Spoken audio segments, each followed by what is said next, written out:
Voici disait qu'on ne peut pas se convertir au coup. Ou bien, que la conversion était progressive. Et que si Jésus venait te trouver. Ok. Le Seigneur est tellement un juste juge. Alléluia. Si Jésus venait te trouver, ça dépend de comment la chose a été annoncée. Et ça dépend de la résolution. Il y a juste les pas devant. Voilà. Bonne arrivée. Alors vous arrivez à temps. C'est bien. Soyez venus. Ça dépend de comment la chose a été annoncée. De comment tu as accepté. Voilà. Et quelle est la marche que tu as commencé avec le Seigneur depuis que tu as entendu. Est-ce que tu vois un peu? On a dit que le Seigneur disait comme ça à Pierre, quand tu seras converti, affermis les autres. On dit que le temps de marche qu'il avait avec le Seigneur sur la terre, physiquement, sur le plan physique, voilà, ce temps-là, dans tous ces temps, Pierre n'avait pas encore saisi le sens véritable de ce que signifiait la vie chrétienne. Amen. Donc du coup, le Seigneur lui a dit, quand tu seras converti, affermis les autres. Donc pour pouvoir véritablement affermir le prochain et porter du fruit en Jésus-Christ, il faut que nous-mêmes nous soyons convertis. Amen. Pourtant la conversion nous dit quoi? La conversion c'est quoi? C'est la transformation, n'est-ce pas, d'un homme animal à l'homme spirituel. Amen. Vous voyez? Oui, c'est la transformation. Et 1 Corinthiens 15, à partir du verset 45, nous dit déjà, bon, comme on a entamé, on va aller. 1 Corinthiens 15, 45 nous dit quoi? Il dit, la première nature, ça veut dire le premier état de l'homme, n'est pas le spirituel. Le premier état, c'est-à-dire, c'est la première chose, la première personne qui rencontre Jésus, c'est qui d'abord? C'est le physique. Voilà. C'est l'état animal de l'homme qui rencontre Christ. Pourquoi la Bible appelle cet état l'état animal? Parce que ça n'a pas de sens au fait. Il n'a pas l'esprit de Dieu pour discerner les profondeurs de Dieu. Quand il n'y a pas l'esprit de Dieu pour discerner les profondeurs de Dieu, on dit l'homme est un animal. L'homme est un animal.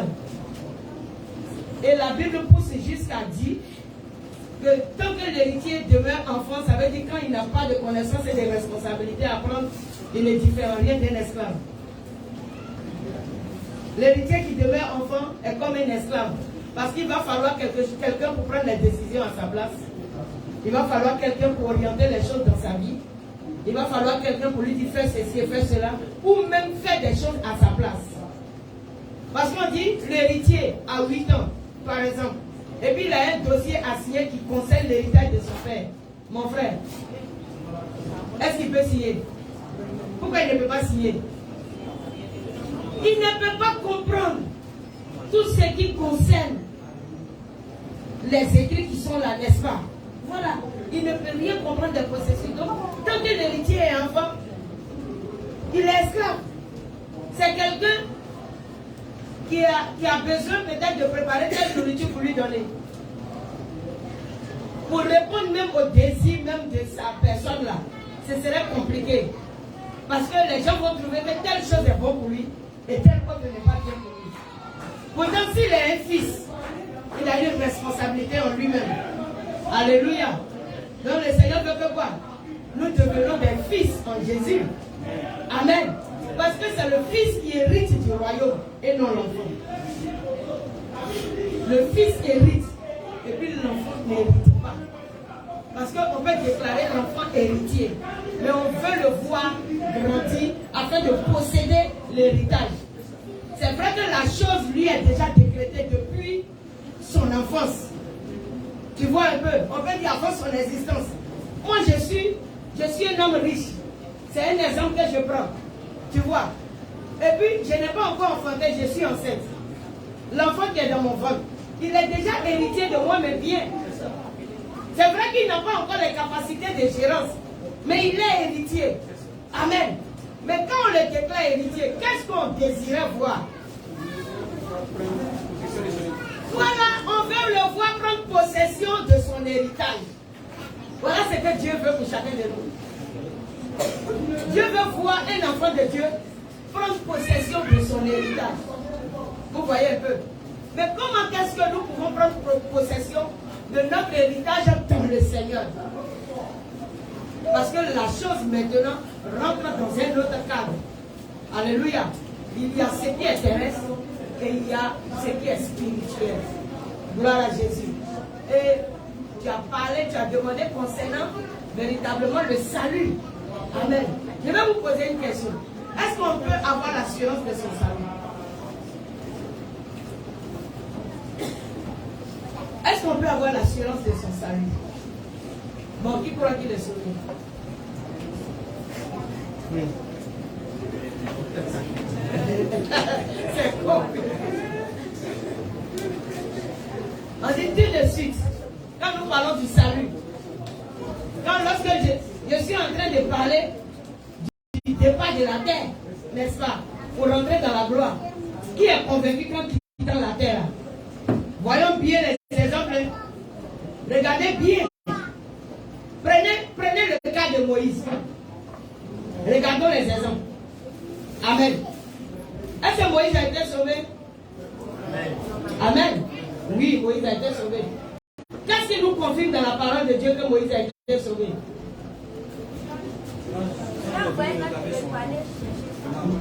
L'ange a réclamé son âme. Et puis encore, il y a un autre témoignage qui me confirme qu'il est sauvé. Oui. À Gethsémani, la transfiguration. Parce que là, Moïse était là. Élie était là. Amen. Donc, ça nous confirme déjà que ces deux-là sont forcément dans la gloire. Amen. Et j'ai aussi la confirmation du salut de notre Abraham. Amen. Puisqu'on me dit que tous les justes, tous les croyants rentrent dans le sein d'Abraham. Si lui-même il n'est pas cautionné là-haut, on ne pourrait pas entrer dans son sein. Alléluia. Voilà. Donc, eux au moins là, il y a la confirmation de leur salut. Mais lorsque tu lis la parole de Dieu, il y a des personnes qui ont pu encore douter de leur salut. On ne sait pas s'ils sont rentrés dans la gloire. Mais s'il n'y a pas de précision, on laisse. Parce que ce qui est révélé appartient aux hommes et ce qui est caché appartient à Dieu. Alléluia. Voilà. Donc, il ne faut pas t'avancer sur un terrain que tu ne connais pas pour te perturber. Gloire à Jésus. Hier, je me suis posé la question sur le salut d'un prophète dans la Bible. Mais je ne vais pas vous dire c'est qui. Voilà. Je me suis posé assez de questions sur son salut et j'ai commencé à étudier ses erreurs. Avec le problème avec nous les chrétiens, la Bible a été écrite pour que nous puissions méditer la vie des patriarches. Vous voyez un peu. En méditant leur vie, qu'est-ce que nous recevons? En méditant leur vie, nous recevons quoi? Quand on te dit de méditer sur la vie d'une personne, quel est l'objectif?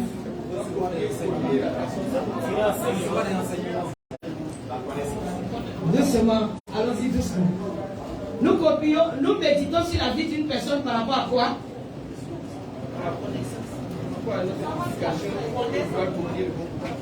Pour pouvoir copier le bon côté et connaître en même temps les erreurs qui sont là, c'est que Dieu n'a pas approuvé.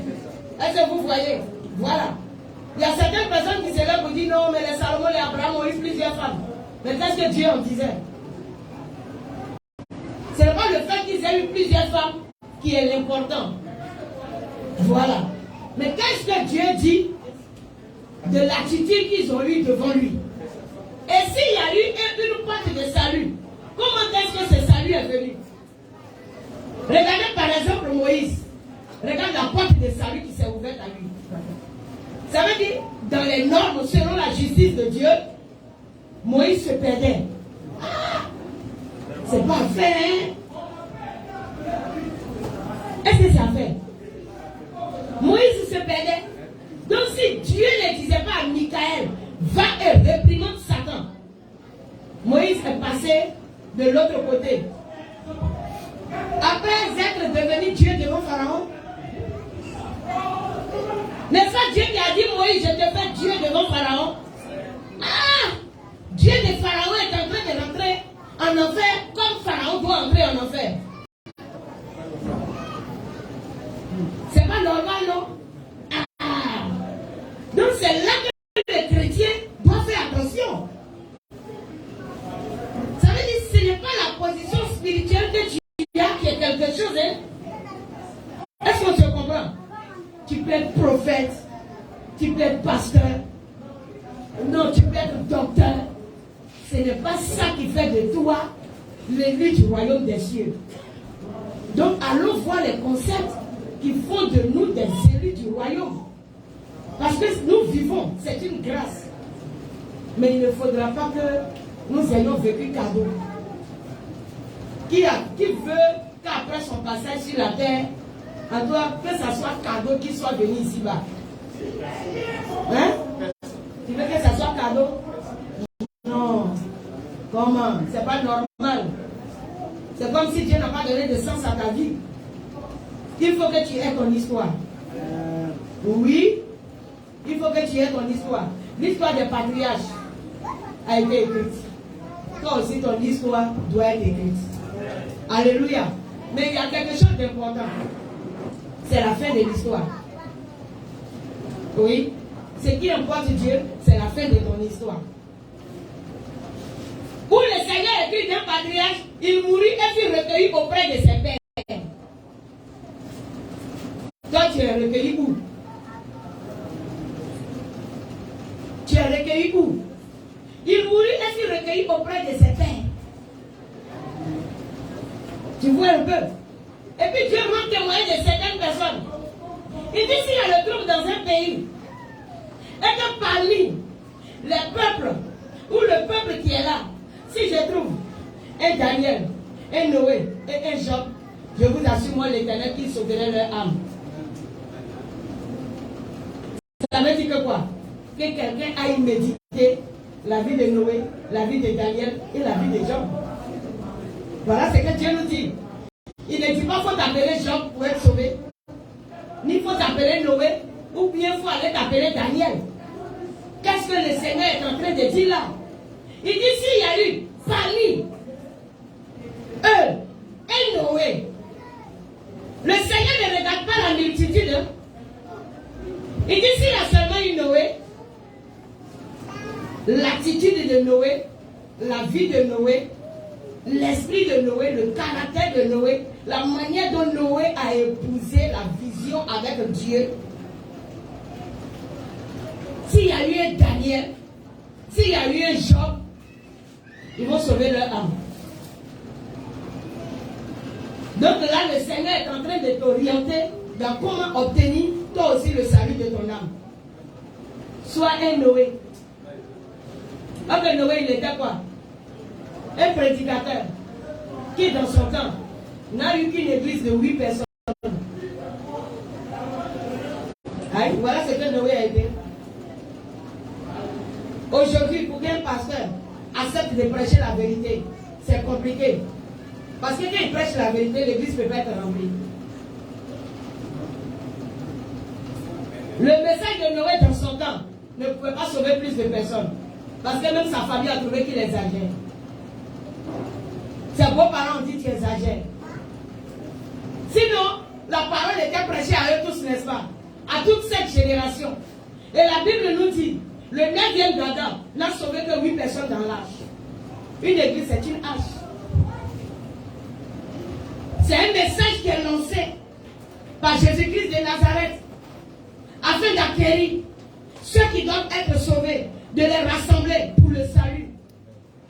Mais combien au temps de Noé ont pu accepter la prédication qui était donnée? On dit Noé, toi tu es devenu fou. Tu ne vois pas tous les autres prédicateurs? C'est pour toi la seule qui a une vérité. Et pourtant Noé était dans la vérité. Le Seigneur disait construire l'arche. Il continuait de construire l'arche. Alléluia. Il continuait de marcher selon la vision. Il continuait d'écouter Dieu. Quoique autour de lui, les gens pouvaient dire ce qu'ils avaient à dire. Mais il se fortifiait. C'est pourquoi le Seigneur dit, s'il y a eu un Noé, il peut être sauvé. Parce que l'important, c'est de savoir se fortifier dans ce qui appartient à l'Éternel. Gloire à Jésus. On ne se fortifie pas dans ses résolutions personnelles. Amen. On ne se fortifie pas dans n'importe quel message de prédication, mais on se fortifie dans la parole de l'Éternel. Gloire à Jésus. Il a dit s'il y a eu Daniel, qu'est-ce que Daniel a fait? Qu'est-ce que Daniel a fait? Au temps de la déportation. Amen, oui. Il a résolu en lui-même de ne pas se souiller. Quelle que soit la beauté des mets du roi, quelle que soit la beauté du palais qui était présenté, on les a mis à part, on dit non, vous êtes des princes, vous êtes des choisis, vous allez rester autour du roi, vous allez manger des mets gras. Non, vous allez avoir du vin au devant de vous. Vous serez face aux fêtes chaque jour. C'est les célébrations qui seront là. Les filles égyptiennes vont défiler. Elles vont danser devant le roi. Vous serez là à regarder ces belles images, les nudités de certaines personnes. Vous allez voir toutes ces choses parce que vous êtes sélectionnés pour être dans le royaume. La Bible nous dit, Daniel a pris lui sa résolution. Je ne veux pas me souiller par quoi que ce soit. Nous sommes dans un monde qui nous présente les mêmes choses. Est-ce que comme Daniel, tu prends cette résolution de dire je ne veux pas me souiller? Alléluia. Parce que c'est ça qui est important. La vie chrétienne est une résolution. La conversion, c'est une décision. On ne vient pas à l'église un matin et puis on est converti. Non. On atteint la conversion. Oui, on atteint la conversion. On ne se convertit pas un matin. On marche pour atteindre la conversion. Elle a des étapes à franchir. Alléluia. Pourquoi le Seigneur prend-il alors l'exemple aussi de Job? Vous avez vu Job? Ce n'est pas l'épreuve qui a fait de Job le véritable chrétien. Job l'était déjà. Amen. Il était engagé pour le Seigneur. Et l'épreuve ne l'a pas déstabilisé. Aïe, petit souci ici, il y a des gens, on ne les voit plus à l'église. Petit souci, on ne les voit plus à l'église. Parce que c'est trop dur pour lui. Mais où était toute la place de Dieu dans ton cœur? Et puis on ne te voit plus à l'église. Non, mon enfant est malade, je n'ai pas vu quelqu'un me saluer. Aïe, c'est salutation d'une personne que toi tu as accepté, ou bien tu as accepté Jésus-Christ de Nazareth. Ton enfant est malade, on t'a pas salué, tu ne vas plus à l'église. C'est l'inconversion. Oui, on appelle ça l'inconversion. Non, oui, il s'est énervé. Donc tu es énervé et puis ça change le royaume. Attends, comme ta colère là, ça fait descendre Dieu bien. Tu es énervé, lève-toi. Mais seulement la Bible te dit une chose. Que le soleil ne se couche pas sur ta colère.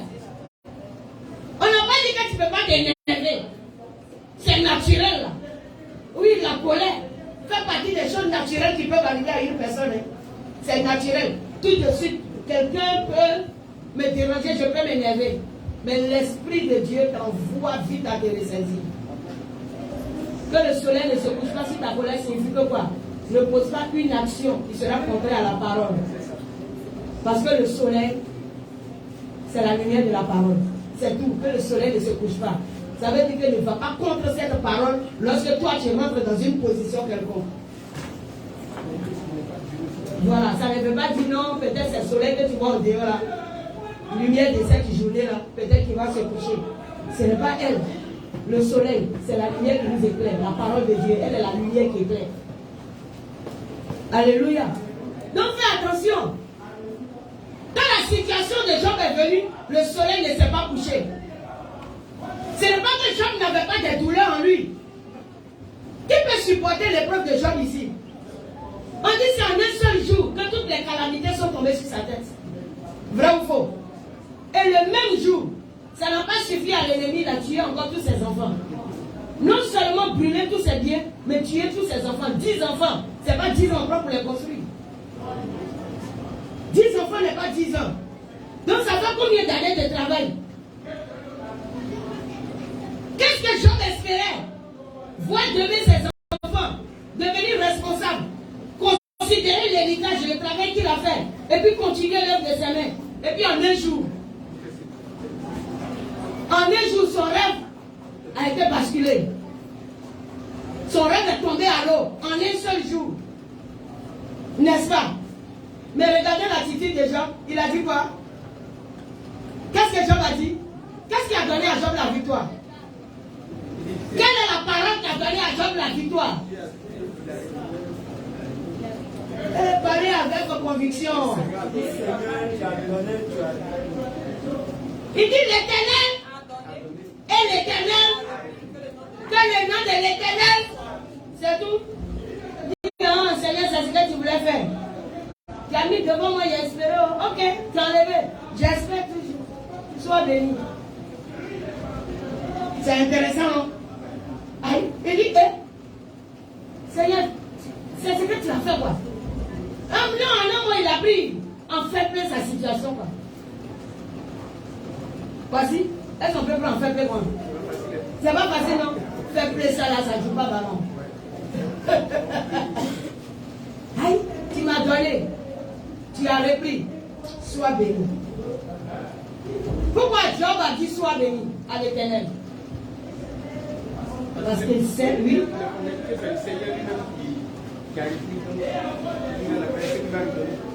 Oui.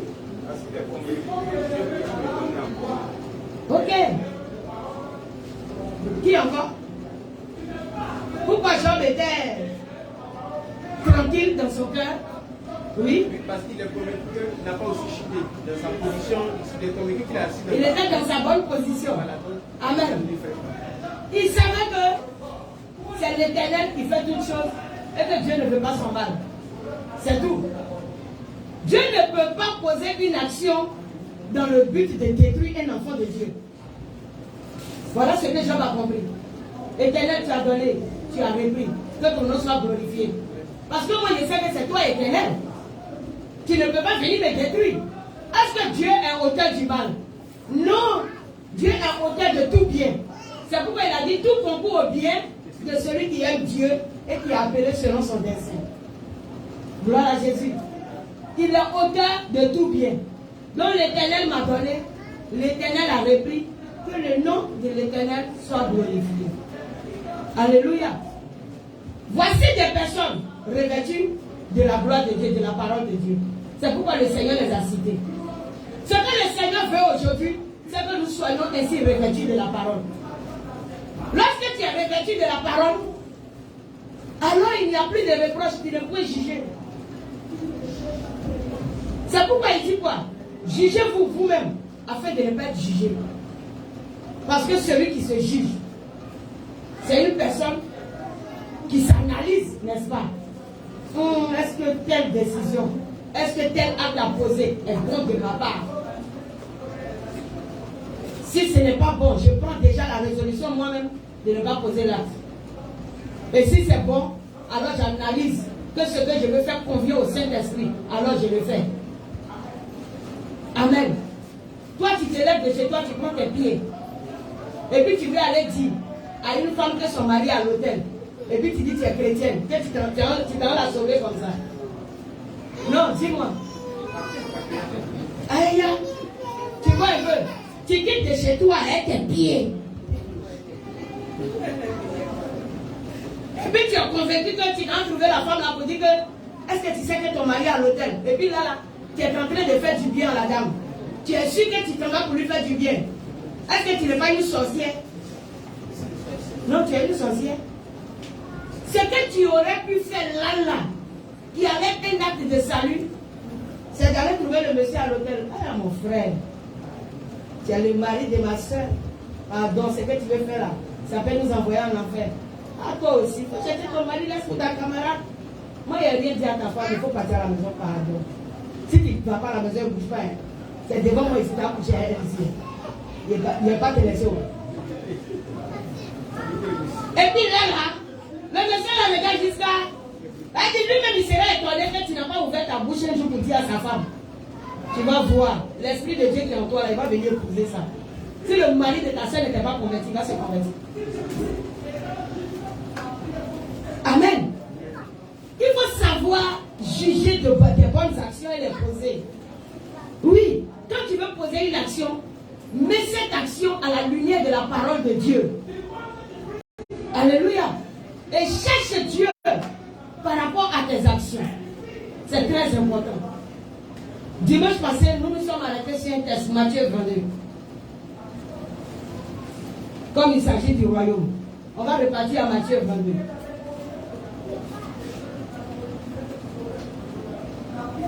Monsieur Leblanc, bonne arrivée, sois béni. Ça peut aller? Ok. Jésus nous bénisse. La fille, ça va? Merci. Amen. Bon séjour à vous.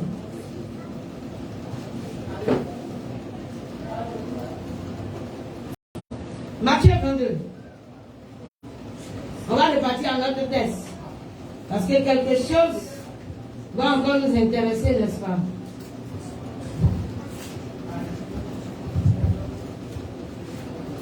Ah, il fait chaud aujourd'hui, hein? Okay, c'est moi aussi, il est chaud. Il fait chaud, hein? Il fait chaud aujourd'hui. Ouais. Waouh. C'était Matthieu 22. On parlait de quoi? Des noces. On parlait des noces de l'agneau, du royaume des cieux. Gloire à Jésus. Nous avons dit quoi concernant ce texte? On va relire rapidement ce texte. On va se tenir debout pour la gloire de Jésus. Et puis nous allons lire ce texte.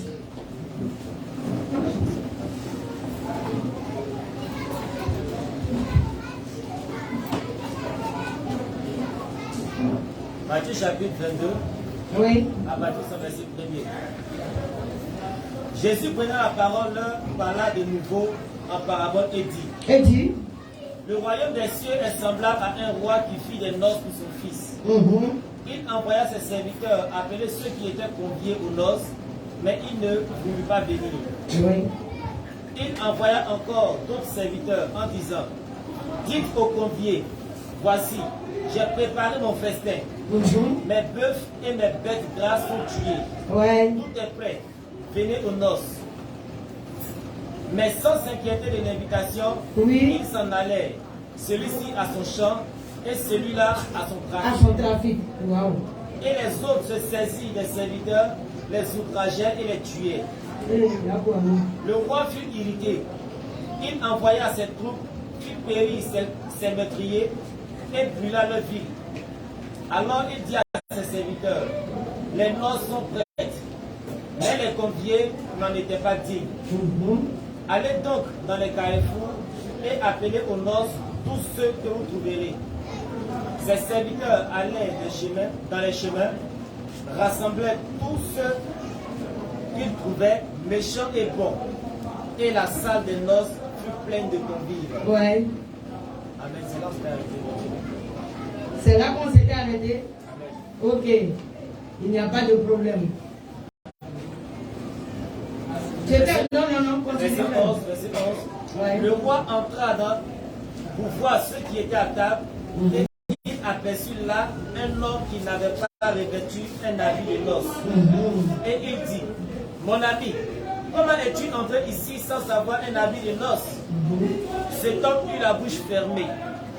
Alors le roi dit aux serviteurs: liez-lui les pieds et les mains et jetez-le dans les ténèbres du dehors, Oui. où il aura des pleurs et des graissements de dents. Oui. Car il y a beaucoup d'appelés, mais peu d'élus. Amen. Amen. Amen. Hein?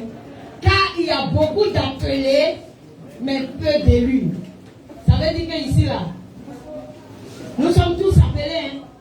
Appelés à faire quoi? À entrer dans le royaume. Mais est-ce que nous sommes tous élus? On n'est pas tous élus. Bon, comme vous dites qu'on n'est pas tous élus, ceux qui ne sont pas élus, là, n'ont qu'à se tenir debout, quoi. Ah, vous voyez, après c'est compliqué. Hein? Après du royaume, c'est compliqué. Hein? Qui va dire qu'il n'est pas pas dedans. Donc en un mot, tout le monde veut être dans l'âge. Mais on ne veut pas physiquement entrer dans l'âge. C'est ce qui s'est passé au temps de Noé. Au moment où la pluie a commencé, les gens ont eu envie de dire à Noé, il faut nous ouvrir la porte. Mais vous savez ce que le Seigneur a dit, non? Le Seigneur dit, quand il a fait rentrer Noé là, que c'est lui-même qui a fermé, puis il a enlevé clé. Pourquoi c'est le Seigneur lui-même qui a enlevé clé? Parce que si c'était nous, voilà, ça ne tenait qu'à nous. Aïe, même si mon papa est féticheur, c'est en train de chauffer, elle le fait rentrer dans l'âge. Aïe, même si mon papa est féticheur. Moi, mais je sais que fétiche là, ça n'arrive pas dans le royaume. Mais qui va laisser son papa mourir? Personne, non? Il va ouvrir l'âge. Donc le Seigneur a su faire les choses. Sinon Noé lui-même n'allait pas marcher selon le jugement de Dieu. Il va ouvrir l'âge là. Voilà sa belle-mère à terre là-bas en train de crier dans l'eau. Noé! Noé! Aïe! Il est là et puis il dit, mamie. Si c'est en bêta, il a parlé de toi pour lui donner. C'est pas moi qui ai la clé. Comme on dit en bêta, c'est pas moi qui ai la clé. Hein? Les bébés, comme on dit, c'est pas moi qui ai la clé. C'est calé, hein? Ah, vous ne voulez pas. En hébreu, comme on dit, je n'ai pas la clé. C'est quoi ça?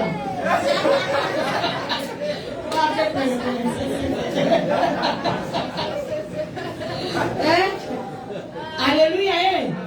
Donc vous voyez un peu, non? Affaire est compliquée. Si Noé il était un gros joueur, il allait dire quoi? Ah! C'est tout. Tu vois un peu, la clé n'est pas avec moi. Donc du coup, celui qui a fait son jugement s'appelle l'Éternel. Aïe! Le Seigneur n'a pas donné jugement à l'homme. C'est pourquoi faisons attention. Un Dieu comme ça, tu n'as pas peur de lui. Un Dieu comme ça, là, il ne fait pas peur. Moi, je vous dis, méditez sur la colère de Dieu. Ne méditez pas trop sur son amour. Dieu est amour, hein. C'est son amour là qui a créé l'enfer là, hein. Et puis c'est calé là, Satan. Non, son amour a créé l'enfer. Et puis l'enfer là, c'est elle là, hein. Et puis ça va prendre plus de personnes que le paradis. Vous voyez un peu. Mais il est le Dieu d'amour. L'amour trie, hein? Ah bon. Ici, nous retournons à notre test. Je reprends encore à partir du verset 8. C'est Matthieu 22, non? À partir du verset 8, il dit, Allah a dit à ses serviteurs, les noces sont prêtes. Mais les conviés n'en étaient pas dignes. Qui étaient les conviés qui n'en étaient pas dignes? Qui étaient les conviés qui n'en étaient pas dignes? Les noces sont prêtes. Les conviés n'en étaient pas dignes. Entrons en esprit dans la parole de Dieu. Les noces sont prêtes. Les conviés n'en étaient pas dignes. Maintenant, allez-y dans tous les carrefours. Oui. Le peuple choisi de Dieu pour être sauvé. Et ils s'en foutent. Pourquoi la Bible dit qu'ils n'étaient pas dignes? Oui. Ils étaient préoccupés. Leur activité les préoccupait trop. Ah, je dois finir de construire ma maison. Ah, je dois faire ceci. Ah, je dois faire cela. Ah, mon patron a besoin de moi. Ah, ma patronne dit elle veut aller aux États-Unis. Ah, il y a eu telle chose. Ah, il y a eu ceci. Ah, il y a eu cela. Ils savaient leurs préoccupations. On dit certains sont allés à leur champ, d'autres sont allés à leur trafic. Ils ne pouvaient pas respecter les ordonnances de Dieu. Pourtant, le Seigneur a dit quoi? Le 7e jour, je viens te sanctifier. Mettez ça à part pour moi au moins. Ça ne les a pas intéressés. Gloire à Jésus. Ils n'étaient pas prêts. Et comme ils n'étaient pas prêts, alors il leur manquait assez de choses pour être véritablement à ce rendez-vous. Comme ils n'étaient pas prêts, ils n'ont pas connu quoi? Le temps même du rendez-vous. Oui, ils n'ont pas connu le temps du rendez-vous. C'est tu prendrais comme un voleur. Quand j'ai demandé tout à l'heure quelle est l'assurance de son salut, vous avez baissé les mains. Mais le véritable chrétien, qui médite bien la parole de Dieu, sait s'il est sauvé ou pas. Oui, tout à l'heure, on va le voir. 1 Thessaloniciens 5. Après ça, nous allons méditer ça tout à l'heure. Tu peux avoir l'assurance de ton salut. Oui. Tu peux bien avoir l'assurance de ton salut. Mais il y en a qui sont là actuellement, ils ne savent pas s'ils sont sauvés ou pas. C'est parce qu'il y a un problème à la vie de Dieu. Ça c'est clair. Il dit, allez donc dans les carrefours et appelez aux noces tout ce que vous trouverez. Lancez l'invitation. L'important est que ma fête soit célébrée. Donc lancez les invitations. Quand les gens vont venir en grand nombre, moi le maître de la moisson, je verrai comment prier. Les gens ont lancé les invitations. Les invitations sont encore en train d'être lancées aujourd'hui. Amen. Parce que la trompette n'a pas encore sonné. Nous sommes au second avènement déjà. N'est-ce pas? Quand on dit nous sommes au second avènement, ça veut dire quoi? Nous sommes à la fin des temps. Alléluia. Nous sommes à la fin des temps. Et selon que Dieu a décidé, les temps vont arriver. Et tout ce que Dieu a déclaré dans sa parole va s'accomplir. Soyez sûrs de ça. Cela va s'accomplir. Il y en a qui restent dans la distraction. On dit Jésus revient bientôt. Mais depuis des années là, on ne le voit pas. Mon frère, c'est pas toi qui as créé le ciel et la terre. De la même manière, où il y a eu au commencement, il aura eu une fin. Mais celui qui n'a ni commencement ni fin s'appelle l'Éternel Dieu lui-même. Gloire à Jésus. Il dit tout est voué à la vanité. Ça va finir matin. Tout est voué à la vanité. Donc reste tranquille. Au moment où tu es en train de te préoccuper de ton héritage sur la terre, mets-toi dans ta pensée qu'un matin ça sera roulé et jeté. Mon frère, mais sauf que tu dis je suis en train de construire forcé, il n'y a pas le temps pour Jésus là. Et puis on dit il faut faire offrande, tu dis que ça ne t'arrangeait pas. Parce que non, toi tu es en train de préparer ta retraite. On te dit qu'un matin tu ne trouveras pas pierre sur pierre. Tu n'as pas trouvé pierre sur pierre. Tu vois un peu. Donc dis-toi que ça ne doit pas prendre le dessus de tes préoccupations. Mais oui, c'est la sagesse et l'intelligence qui accordent le salut. Donc en réalité, ces choses-là ne doivent pas prendre le dessus de tes préoccupations. Ce qui doit prendre le dessus, c'est quoi? C'est ce que tu es en train d'emmagasiner dans le royaume des cieux, qui va rester éternellement pour toi, où il n'y aura pas de teigne ni de rouille. Alléluia. Sortons de la distraction. Ça peut aller. Gloire à Jésus. Il dit allez dans les carrefours et puis appelez. Ils sont allés dans les carrefours, ils sont appelés. Qu'est-ce qui s'est passé? Qu'est-ce qui s'est passé? Lorsque la salle fut remplie, le Seigneur a dit quoi? Il a remarqué une personne.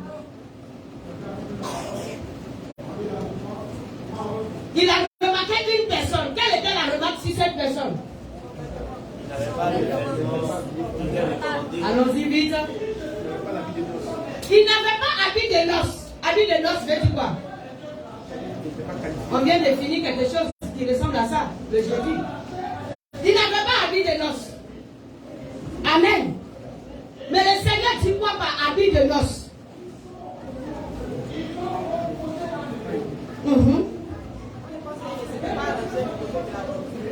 Il ne sait pas?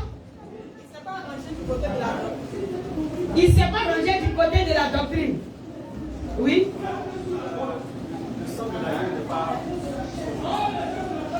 Vous cherchez trop loin.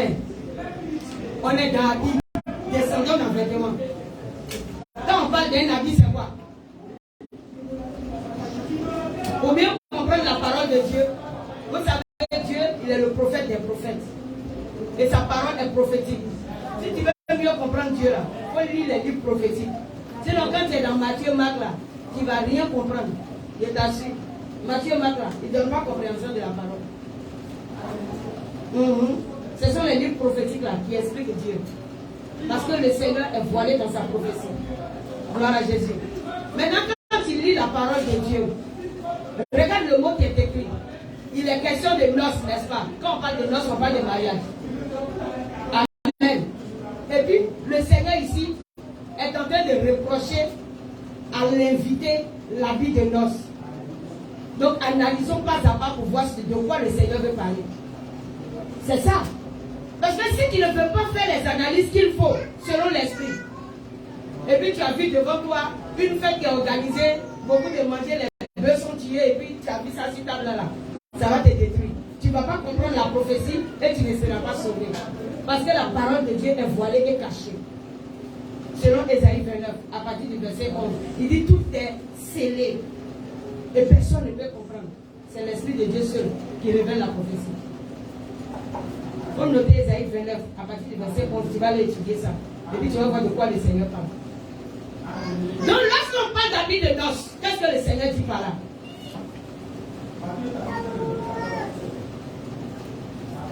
Les noces ici, c'est quelles noces? Les noces ici sont quelle sorte de noces? Oh, ne me déconcentrez pas. Oui? Non, c'est la fête de mariage. Fête de mariage. Amen. C'est la fête du mariage. Il s'agit de quel mariage ici? Le mariage entre Christ et son époux. Ok. Donc, ce mariage-là nécessite quoi aussi? Nous avons vu le mariage entre Yolo et Gislain le jeudi. Alléluia. Les deux étaient en habit de noces, n'est-ce pas? En vêtements de mariage.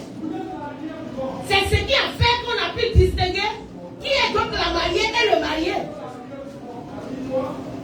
Le vêtement nous envoie à distinguer la personne dans la cérémonie. Il y a une cérémonie qui est là. Et il faut s'habiller selon la cérémonie, n'est-ce pas? C'est comme ça que ça se fait. Donc, elle qui devait se marier était en robe de mariage pour montrer au milieu de tous les invités qu'elle est la concernée. C'est tout.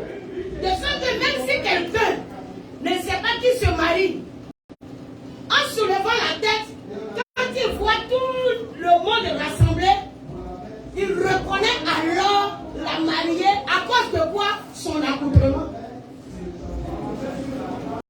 Vrai ou faux? La mariée est reconnue à cause de son accoutrement. Oui. C'est la pureté.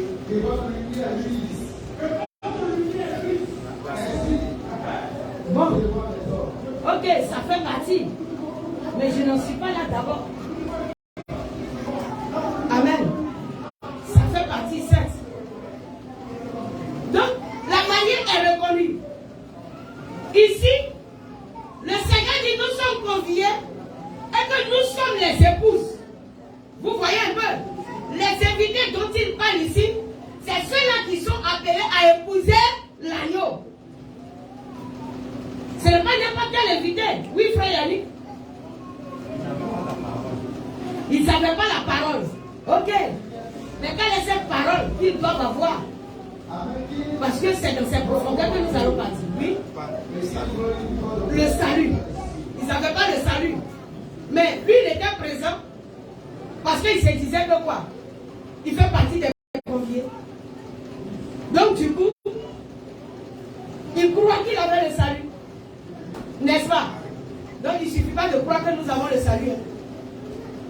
C'est est-ce que vraiment tu as le salut? Parce que les révélations, les prophéties, les visions, les miracles, les démonstrations de puissance quelconque ne font pas de nous des personnes sauvées. Ça ne fait pas de nous des personnes sauvées. Si tu veux, il faut ressusciter un mort. Le diable ressuscite. Le diable guérit. Le diable opère des miracles. Amen. Il y a une seule chose que le diable ne peut donner, la vie éternelle. C'est la vie éternelle s'il ne peut pas donner. Sinon le diable il parle en langue. Il donne des prophéties et puis ça va toujours il ment. La façon on l'a classé comme menteur. Il donne des prophéties de vérité. Il te dit et puis la chose est vraie. Mais là où se trouve le mensonge, c'est que selon la parole de Dieu, ce n'est pas le diable qui doit te dire. Voilà là où se trouve le mensonge. Sinon, ce n'est pas parce que quand il vient donner une révélation, il ment toujours. Il va te donner des révélations claires. Il va te montrer comment se trouve le pantalon de ton grand-père au village. Oui, ça seulement il va le dire. Mais le Seigneur n'a pas d'intérêt à te donner la couleur du caleçon de ton grand-père parce que ça ne fait rien dans ton salut. Donc il faut savoir discerner qu'est-ce qui vient de Dieu. Sinon le diable va finir de te parler. Tu arrives au village et effectivement, ton grand-père est là dans le pantalon rouge que le diable a déclaré. Mais maintenant, ça te donne quoi ce pantalon? Est-ce que ça t'ouvre la porte du royaume des cieux? Donc ne courez pas derrière les révélations, s'il vous plaît. Ça n'a pas d'importance. On reçoit. Et on analyse. Et puis on voit même ce qui est bon de donner. Gloire à Jésus. Parce que ce n'est même pas la révélation qui est en train de sauver la personne. Ce qui sauve, c'est la vérité de la parole. S'il l'a en lui et qu'il garde. C'est là que Dieu nous promet le salut, lorsque nous gardons sa parole. Gloire à Jésus. Celui qui ne garde pas la parole n'a pas le salut. Il ne peut l'acquérir. Tu peux connaître la parole, mais sans la garder. Il ne suffit pas de connaître la parole, mais de garder la parole. C'est garder la parole qui nous donne la position du salut. Sinon, la connaître ne nous donne pas la position. Tu peux la connaître, mais est-ce que tu veux la garder? Parce que la garder, c'est quoi? C'est l'exécuter, marcher selon elle. C'est ce que signifie la garder. Donc, il y a ce que je sais et il y a ce que je fais. Alléluia. Donc, il ne suffit pas de savoir. C'est ce que je fais. Il dit de faire la volonté de son Père qui est là-haut. Comme lui aussi a fait la volonté de son Père. Gloire à Jésus. Il dit qu'il n'était pas dans des habits de noces. Et le fait qu'il n'était pas dans un habit de noces, le Seigneur a dit quoi? Il a dit liez-le et jetez-le. Mais est-ce que ce n'est pas lui-même qui les a conviés aux noces? Il dit allez bien appeler tout le monde, non? Je vous dis quoi? Il dit le monsieur là, calculez plus sur sa colère. Là, il t'a appelé aux noces. Il a vu que tu n'as pas porté le vêtement qu'il faut. Mais pourtant tu as répondu oui quand même. Oui? Il a appelé les conduits. Il a appelé les mauvais et les bons. Comme les bons. Ils sont tous rentrés. Mais dans la salle. Il y a certains oui. qu'on a vus oui. qui n'avaient pas d'habits de noces. Voilà. Donc ça veut dire qu'il y a des bons qui sont rentrés oui. et ils ont porté des habits de noces. Oui. Et ceux qui sont restés, il y a des mauvais pardon qui sont rentrés et qui ont porté des habits de noces. Oui. Ça veut dire qu'ils ont subi une conversion. Voilà. Et c'est ceux qui sont rentrés, qui sont pas convertis, qui ont été jetés dehors. Merci. Ça veut dire qu'ils sont rentrés. Donc du coup, vous comprenez que ici le Seigneur nous parle seulement de l'église. Il n'est pas en train de parler du monde. Les conviés, c'est tous ceux qui ont accepté de dire j'ai accepté Jésus, je suis converti. C'est Dieu le Seigneur qui est en train de parler. Donc ceux qui sont entrés, il y en a qui ont décidé véritablement de changer et d'être agréables à la fête. Et il y en a qui ne se sont pas souciés de se changer. Et ceux-là qui ne se sont pas souciés, quand le roi est arrivé, il a dit quoi? Le Seigneur dit, il a approché et il lui a dit quoi? Mon ami, tranquillement, tu as fait comment pour être là? Aïe, mon ami, tu te trouves ici. En réalité, tu ne devais pas être comme ça. Mais le problème est comment? Ça veut dire qu'on a apporté les enseignements. Oui, on a fait tout ce qu'il fallait faire. Et toi aussi, la parole était là au devant de toi, libre, pour chercher à savoir si ce qui t'est prêché était vrai ou pas. Ça ne t'a pas intéressé. La Bible nous dit que quoi? Il avait la bouche fermée. Pourquoi le monsieur avait la bouche fermée? Parce qu'en réalité, il avait été enseigné. Il connaît la vérité. Quand tu es face à un délit, tu ne peux plus parler. Le gars savait qu'il était face à un délit.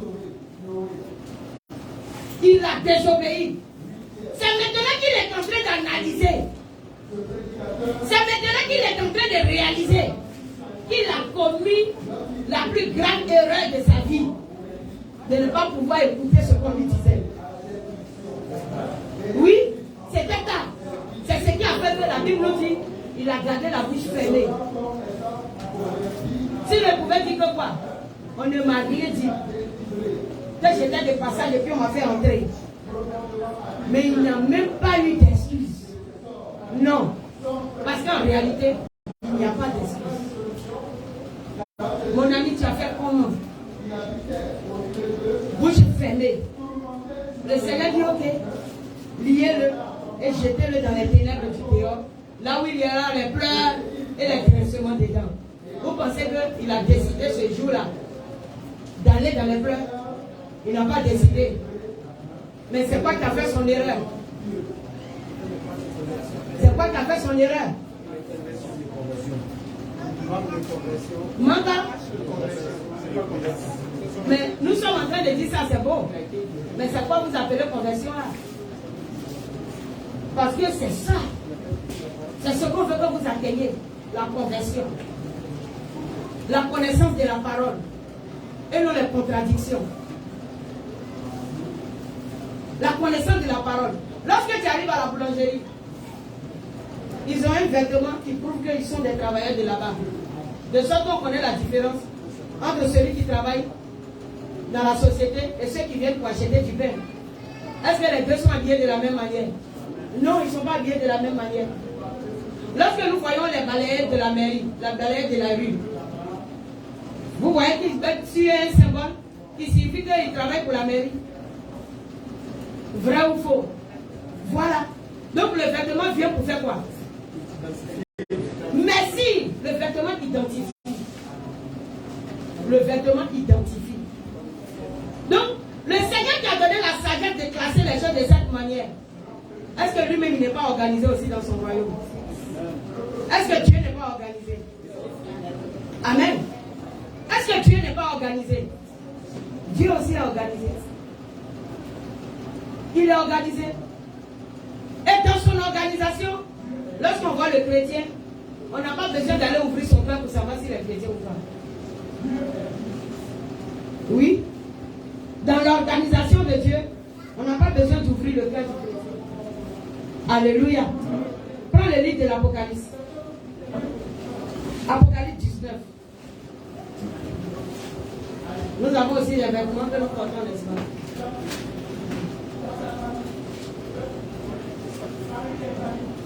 Je viens.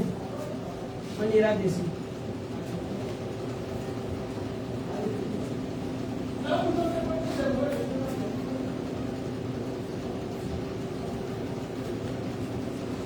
Il fait comme dimanche passé, mais il ne va pas parler beaucoup. Je crois bien. Il fait trop chaud, il ne va pas parler beaucoup.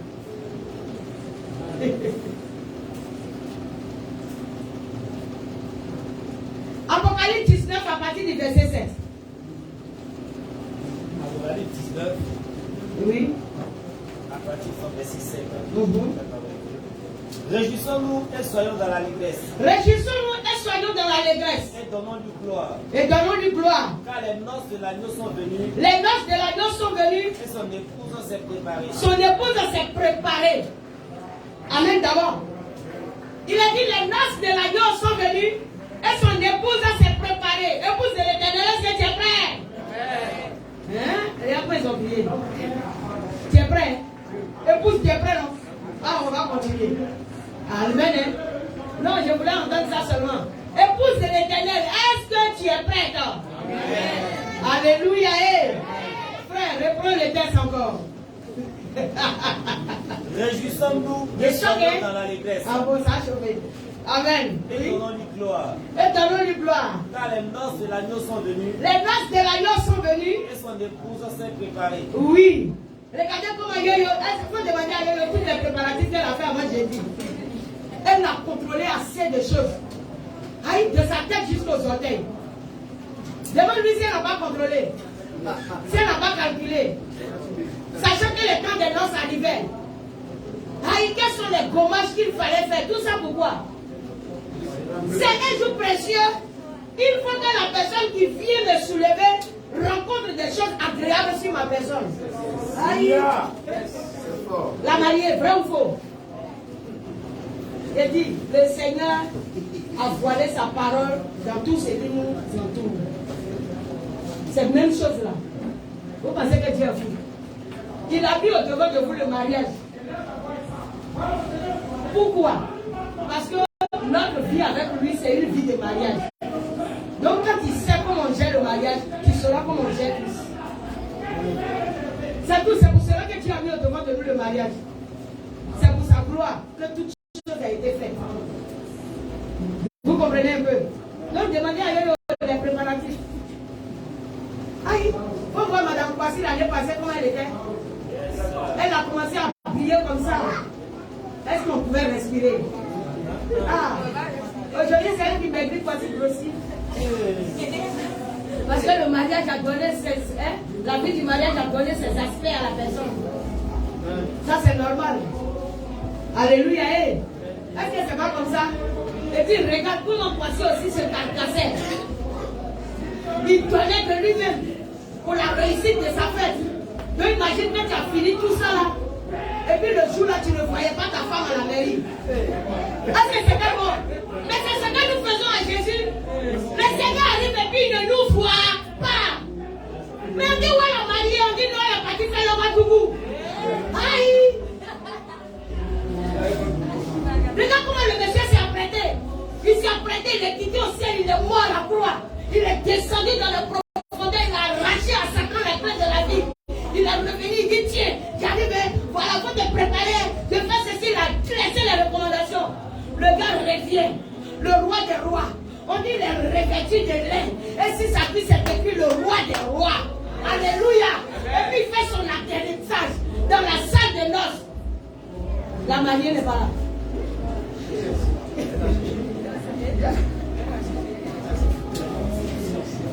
Là, est-ce que vous connaissez la colère de votre roi? Il appelle là la foutaise, ça veut dire que tu ne mérites pas. Non, est-ce que vous comprenez le monsieur? Ça fait de ça qu'il méditait sa colère. Il n'est pas un homme lâche qui court dans les rues pour dire que non, si c'est pas toi, il va mourir. Il fait pas ça. Lui-même, il est mort à la croix pour te dire la vie là, c'est lui qui a ça. Faut faire ton malin. Il est monté à la croix.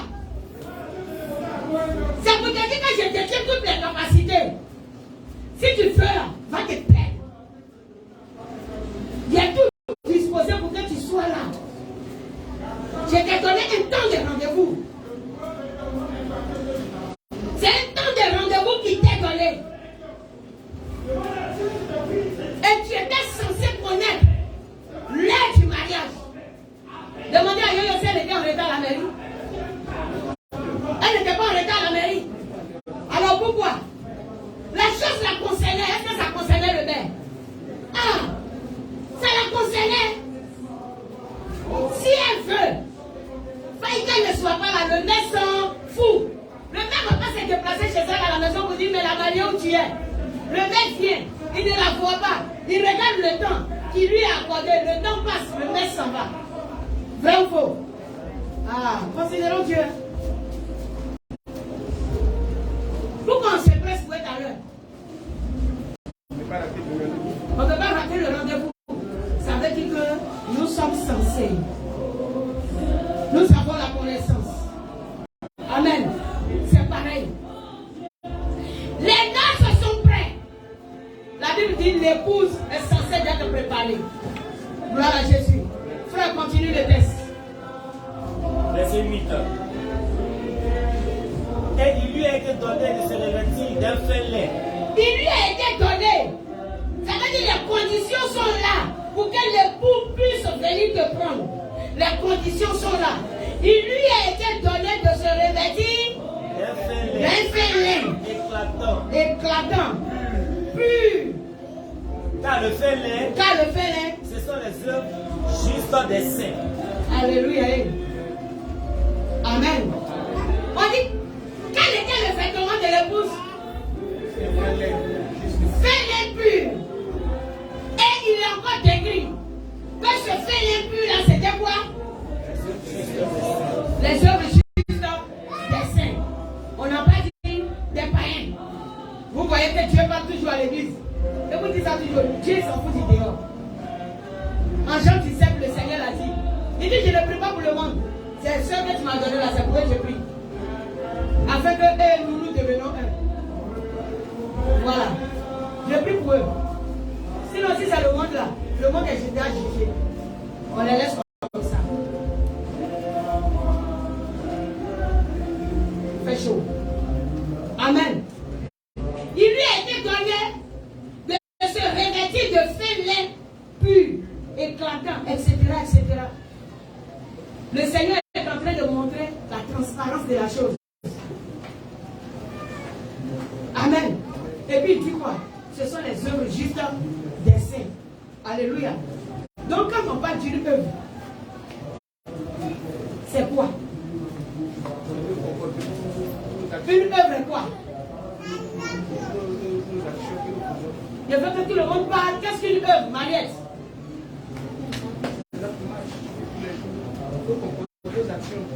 Les actions à poser. Maintenant, les œuvres, je viens. Les œuvres dont nous parlons. Est-ce que les œuvres se décrivent seulement sur le plan spirituel ou aussi sur le plan physique? Puisque le chrétien n'est pas seulement spirituel. Amen. Les deux. Donc nous devons nous revêtir des œuvres justes. C'est-à-dire que des actions que Dieu nous demande de poser. Voilà.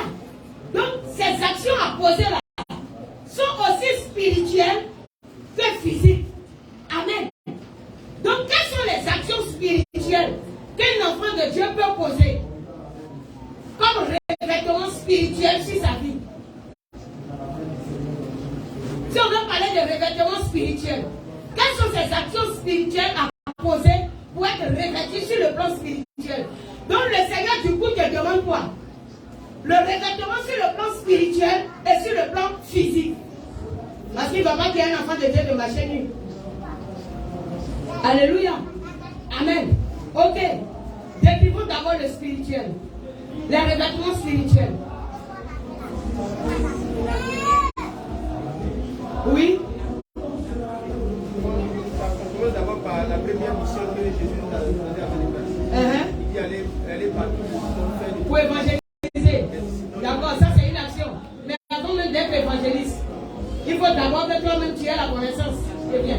Oui. Je n'entends pas. La parole, la prière. C'est pas encore ça. C'est pas encore ça. Oui, mais je connais. Ça commence d'abord l'amour. J'ai dit, décrivez-moi les choses dans leur vrai sens. Ne côtoyez pas. La parole, Dieu a déjà volé sa parole. Vous voulez voir. Quand vous dites l'amour, c'est trop facile l'amour. L'amour, c'est un mot profond. Il y a des détails dans l'amour. L'amour est trop profond. Quand tu dis l'amour, c'est un mot, mais il a ses profondeurs. Voilà, il faut le décrire. Je veux que vous décrivez les choses, afin que le novice qui est à côté de toi puisse prendre connaissance. Oui, frère. L'esprit de la parole, c'est encore voilé comme mot. Ça veut dire quoi? Mais oui. La parole même elle est toute voilée. Tu dis l'esprit de la parole. C'est qui? Un cœur bon. Oui. Les mariés, parlez-nous. Aïe. Parlez aussi, oui. L'obéissance. Oh. Il y a quoi? Acclamez-moi Jésus. Donc faites ça. Ils sont concentrés par les compagnies aujourd'hui. Ils mélangent devant eux. Alléluia. Les œuvres justes et les œuvres spirituelles. C'est là dans la parole de Dieu, vous avez quel problème? La Bible nous dit de nous revêtir de quoi? D'avoir quoi en nous? Sur le plan spirituel. Hein? La quoi? Vous ne pouvez même pas citer le fruit de l'esprit un peu. Ah! Oui! La tempérance, voilà ces choses-là. Quelqu'un t'a énervé, qu'est-ce que tu fais? Tu es face à une situation. Et les comportements, le quotidien que nous vivons. Citez-nous ces choses-là. Ah! Galates 5. Galates 5 nous dit quoi? Galates 5, 22, non?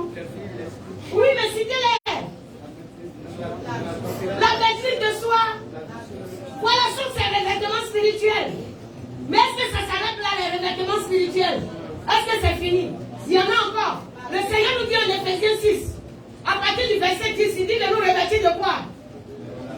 Prenez Éphésiens 6, 10. Oh, vous êtes des enfants de Dieu, n'est-ce pas?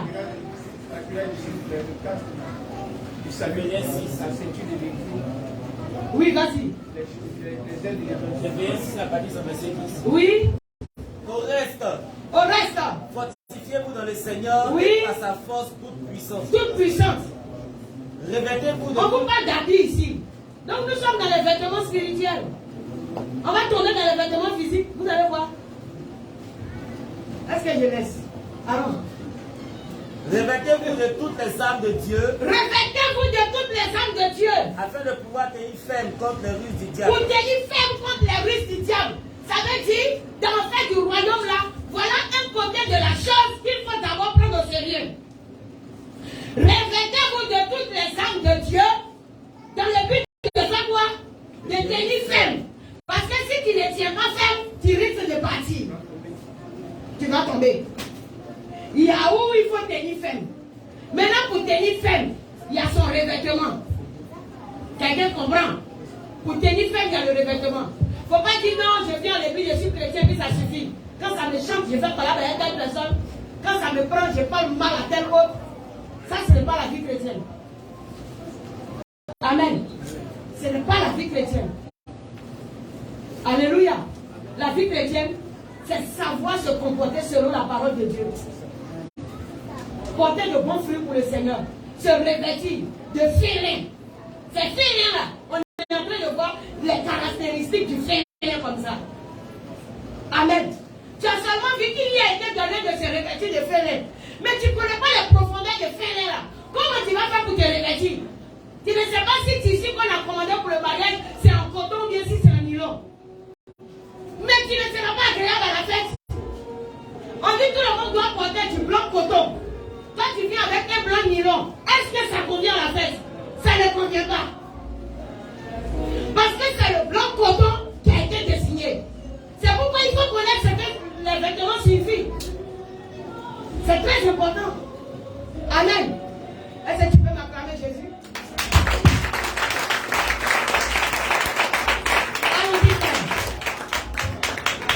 Verset 12.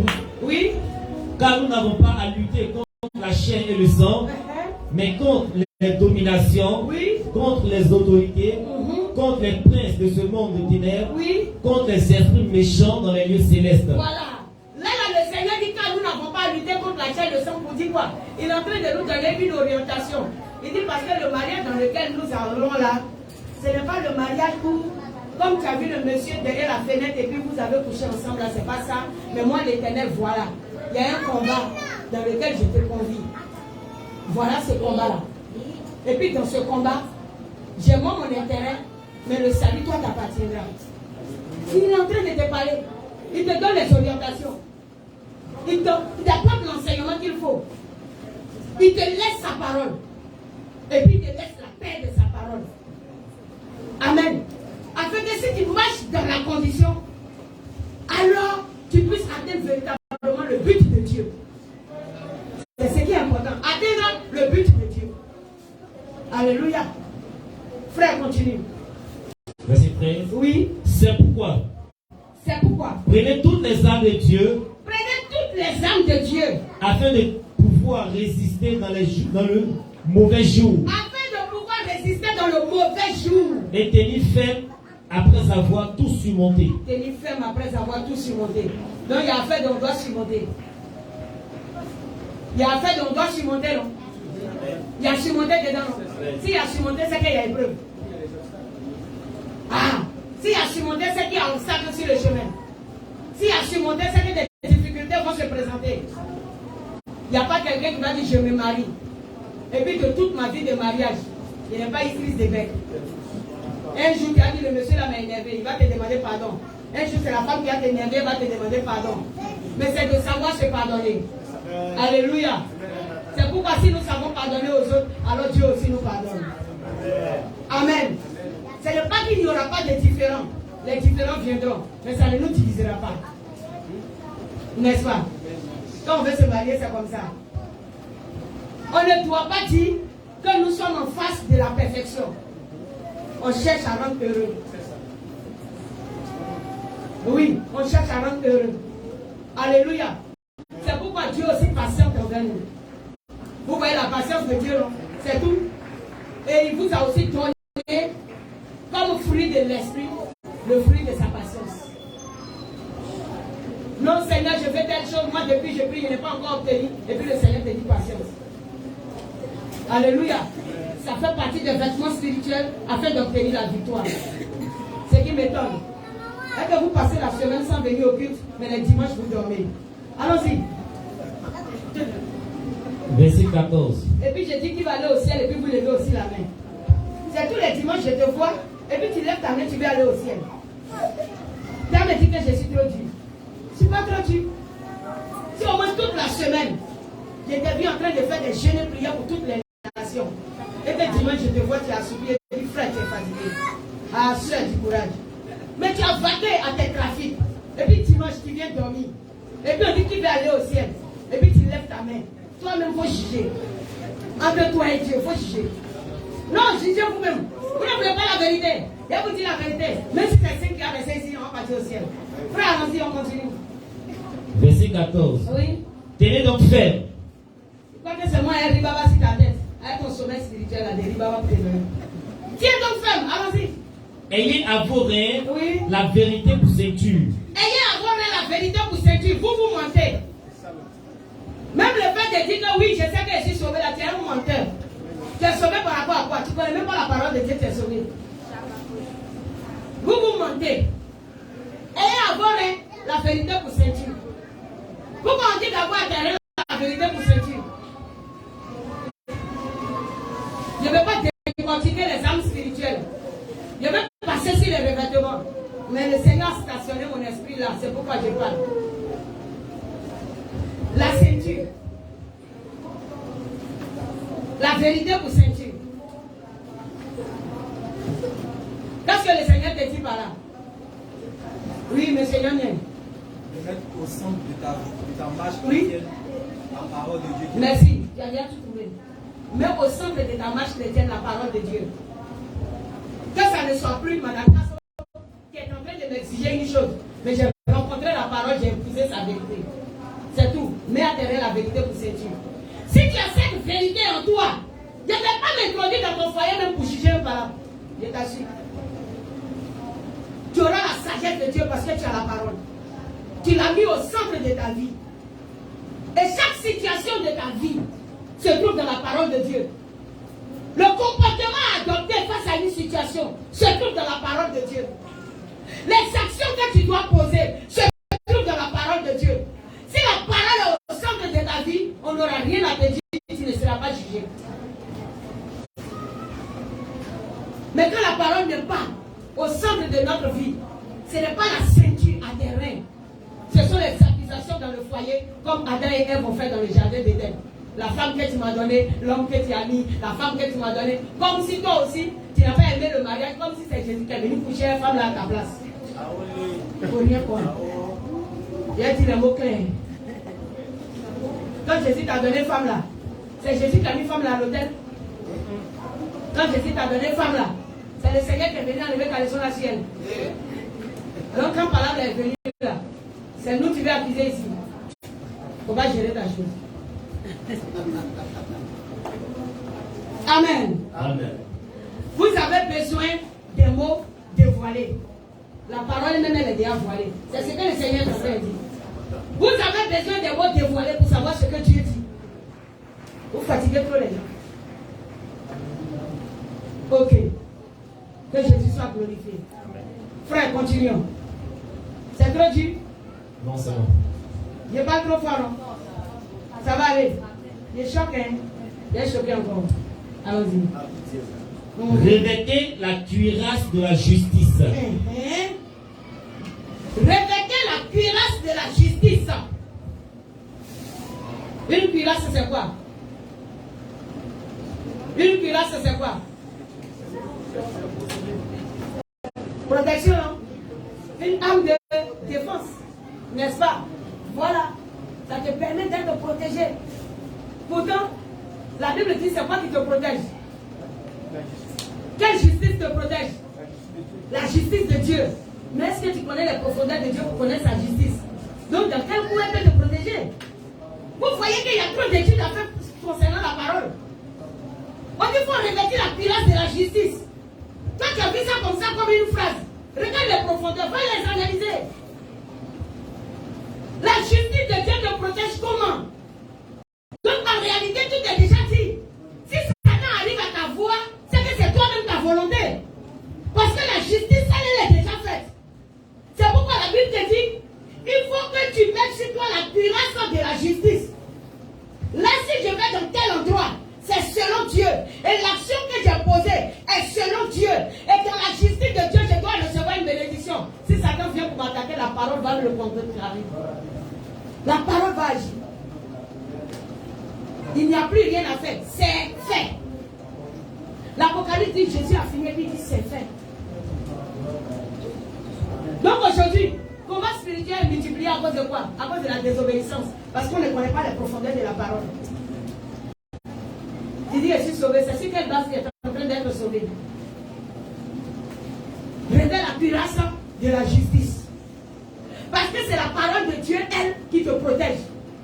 Elle te protège dans le contexte où tu marches selon ses recommandations. C'est tout. Tu marches dans ses recommandations. Une fois, je suis allé prier pour une femme enceinte. Dieu merci, elle était mariée légalement. La grossesse était menacée. Alors quand je suis arrivé, le Seigneur m'a en même temps orienté selon sa parole. Il dit, positionne-toi dans l'obéissance par rapport au mariage. Il a dit, je me tiens dans le sang de Jésus, au nom de Jésus, et je déclare, à cause du fait que cet enfant est légitime à l'intérieur de sa mère. Vous voyez? Donc du coup, la parole de Dieu est venue enlever la main de Satan sur l'enfant. L'enfant a repris sa bonne place, il a vécu l'aîné. Mais là, c'est afin de tu as sauté clôture. Un pied est déchiré derrière la fenêtre. Et puis l'autre est parti chez les docteurs, ils ont soigné. L'enfant est au milieu maintenant entre les deux pieds. On dit Satan veut les prendre. Mais c'est ça, l'action de Satan. Là, il faut aller chercher une justice maintenant. C'est de ça on côtoie, on cherche où on fouille. C'est quelle parole j'ai trouvé même. Et là, oui, on vient demander pardon. Tu viens maintenant, toi, tu sais que tu n'as pas de sentiment. Au nom de Jésus, Satan, je t'ordonne, tu relâches cet enfant. Car ici, par l'Éternel, sans tenir des comptes des temps d'ignorance. Toi, mais tu sais que la personne est d'ignorance. Donc, tu es parti chercher la parole maintenant. C'est la grâce de Dieu aussi qui est là. Oh, le Seigneur. Vous voyez, la parole nous a tout donné. Mais elle ne nous demande pas d'être dans la distraction. Sans tenir compte des temps d'ignorance, Jésus s'est livré pour elle. Oui, c'est pour elle aussi que Jésus est mort. J'envoie le sang de Jésus. Maintenant, contre ta décision, au nom de Jésus, tu libères sa vie. Mon cher, c'est dans la justice de Dieu, on n'allait pas parler beaucoup. C'est pourquoi certaines personnes ne connaissaient pas la parole. Ils prient mal et puis ils ne reçoivent pas. Parce qu'il n'y a pas une égalité là. Et puis tu es en train de revendiquer quelque chose comme si tu avais raison. Ça ne va pas venir. Vous voyez pourquoi Dieu prier ces pas, non? Il faut comprendre quelle est la position qui est là. Et savoir entrer dans la parole pour récupérer la chose. Le secret est donné comme ça. Donc quand on face aux situations là, c'est pourquoi la connaissance de la parole est bonne. Mais tu viens directement, au nom de Jésus, il est écrit, le nom de Jésus guérit toute maladie. Le nom de Jésus opère tout miracle. Tu es en train de condamner la personne. Parce que le nom de Jésus là, il a cette profondeur pour opérer le miracle. On se comprend, non? Est-ce que quelqu'un me comprend? Le nom de Jésus pour opérer le miracle a ses profondeurs. Il a ses profondeurs. Il n'opère pas le miracle dans un désordre. Non.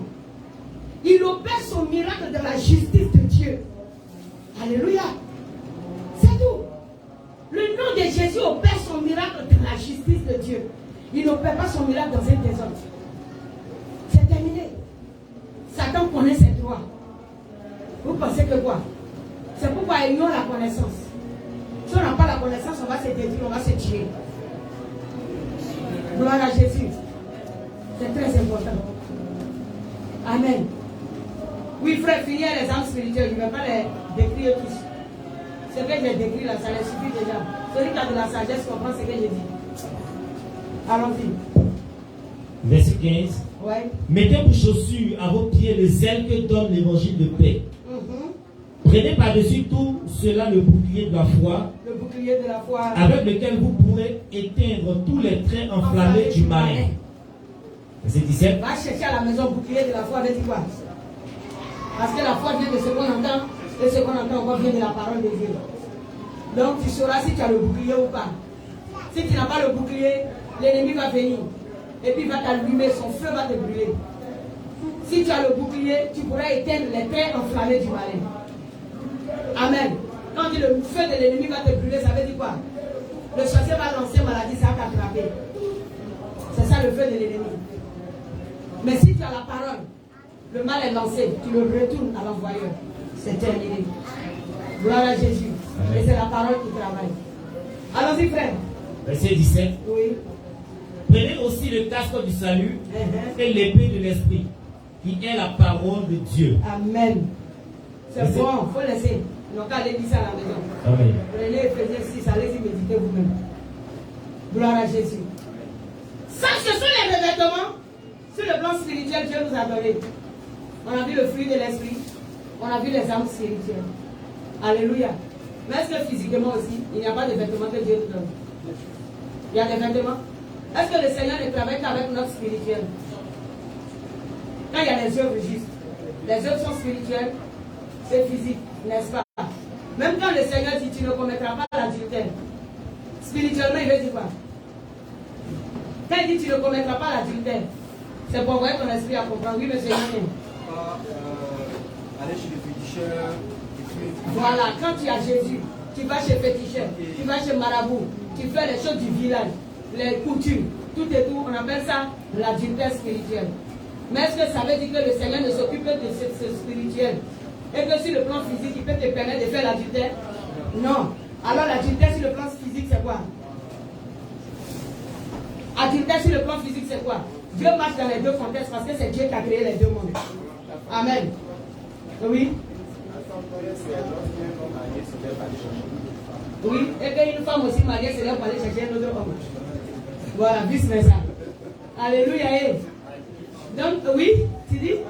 De la femme, non, c'est l'homme aussi. C'est vice versa. L'adultère, c'est lorsque tu appartiens déjà à un esprit, à une âme. Une alliance est déjà tissée à quelque part. Et que tu t'avais encore ajouté une alliance à alliance. C'est ça que l'adultère. Quand un homme et une femme se mettent ensemble, la Bible dit les deux deviennent un corps, une seule chair, n'est-ce pas? Mais si un autre s'ajoute, ça va devenir combien de chairs? 2 chairs et demi, 3 chairs, 3 chairs et demi, 4 chairs. Il y a plusieurs chairs. Ça ne peut pas marcher. Amen. Donc le Seigneur lui-même, lui, il est jaloux. Même pas que l'autre soit esprit. Et qu'il a des capacités. Moi, l'Éternel, je veux demeurer le seul esprit qui agit dans ta vie. C'est tout. Donc, de la même manière, il a pris l'exemple du foyer pour que l'homme demeure le seul homme qui agit dans la vie de sa femme. Donc, lui aussi, le seul esprit qui agit dans la vie de l'épouse. Vous ne le voyez pas? Non, c'est pour lui-même, son exemple, que Dieu nous marie. C'est-à-dire, l'homme est le seul qui agit dans la vie de sa femme. Christ est le seul qui agit dans la vie de l'épouse. C'est tout. C'est comme ça que les choses doivent se faire. Vous voyez un peu? Voilà, c'est pourquoi il a dit que la femme soit soumise, que l'église soit soumise à Christ. Vous comprenez maintenant? C'est toute la soumission que Dieu a envoyée dans fait de couple là. Ça vous dit qu'il faut reconnaître la place vis-à-vis de lui, Dieu. Il te dit voilà ce que j'aime.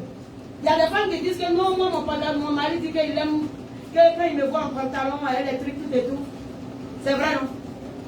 Amen. Donc, en même temps, tu dois te référer à Dieu. Dieu, mon grand époux, qu'est-ce qu'il aime aussi? Viens vous choquer. Prenez venez. Ça peut aller, hein? Là, on laisse ma fille, je choque. Et puis on est ensemble après. J'ai dit quand je suis à la chair ici, je ne vois plus clair. C'est quand je descends là, je fais amitié. Quand je suis en haut ici, là, je ne suis plus ami de quelqu'un. Je parle de la part de Jésus. Quand je descends l'amitié, on va venir après. Alléluia. Gloire à Jésus. J'ai dit Deutéronome 22, non?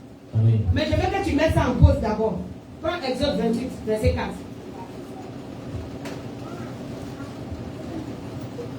Prends Exode 28. Oui. Le verset 4, il dit quoi? Exode 28, verset 4. Voici les vêtements qu'ils feront. Oui. Un pectoral, un éphod, une robe, une tunique brodée, une tiare et une ceinture. Ils feront des vêtements sacrés à Aaron, Oui. ton frère, et à ses fils, Oui. afin qu'ils exercent mon sacerdoce. Merci. Afin qu'ils exercent Mon sacerdoce. Voilà. Ça, c'est le sacrifice ancien, n'est-ce pas? Nous partons au temps d'Aaron de voir comment se revêtir dans le but de faire quoi? De faire quoi? D'exercer le sacerdoce. Est-ce qu'aujourd'hui, le sacerdoce est toujours exercé? Le Seigneur lui-même, qui a mis l'ordre des choses dans le monde, a donné une orientation. Est-ce que là, l'orientation qu'il était en train de donner à Moïse, c'était spirituel ou physique? C'était spirituel ou physique? C'était physique. Donc il était en train de décrire quoi? Comment être revêtu pour le sacerdoce divin, n'est-ce pas? Et quand Aaron et ses fils, qui étaient appelés à exercer le sacerdoce, n'étaient pas revêtus de cette manière, Dieu les tuait. Non, Dieu les tuait. Est-ce que Aaron n'a pas perdu ses deux enfants? Lisez la Bible. Aaron a perdu ses deux enfants. Parce que la Bible nous dit qu'ils ont apporté un feu étranger dans le sacerdoce. C'est quoi Dieu a appelé feu étranger? C'est-à-dire quelque chose que lui, Dieu a dit de ne pas faire dans son sacerdoce. Et puis quand ils ont fait, Dieu les a tués. Deux enfants. Aaron avait que 4. Dieu dit, toi et tes enfants, vous êtes là pour mon sacerdoce. Et puis ça continue jusqu'à vos descendants à perpétuité. Donc le sacerdoce est ainsi, à perpétuité pour la vie du sacrificateur. Maintenant, si le sacrificateur ou ses enfants déconnent, ils meurent en même temps. Et quand Aaron et ses deux fils sont déconnés, le Seigneur les a tués. Je vous dis, méditez la colère de Dieu. Vous voyez un peu. Si on veut nous laisser de faire le jugement, on dit non. Vous là aussi, pourquoi vous avez fait ça? Laissez. Aujourd'hui là, on dit ne fais pas ça parce que c'est la grâce où le Seigneur te donne le temps de comprendre que tu ne dois pas faire des ressaisies. Aujourd'hui, il n'est pas en train de tuer, mais il est en train de te parler d'abord. Mais l'heure vient où seulement il va dire lier et puis jeter le dehors. Alléluia. Si les vêtements de sacerdoce ne sont pas respectés, le Seigneur tue. Mais est-ce que ces choses-là sont véritablement abolies? Non, dites-moi, est-ce que c'est aboli? Ce n'est pas aboli. Amen. Ça a été transvasé sous la nouvelle alliance. Mais aujourd'hui, sous la nouvelle alliance, qu'est-ce que le Seigneur nous dit? Nous sommes quoi?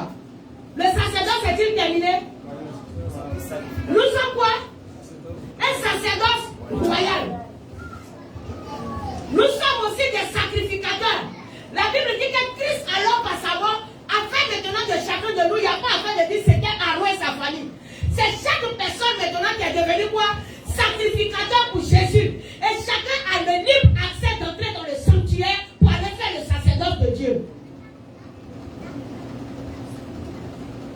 Tu fais le sacerdoce sous quel vêtement?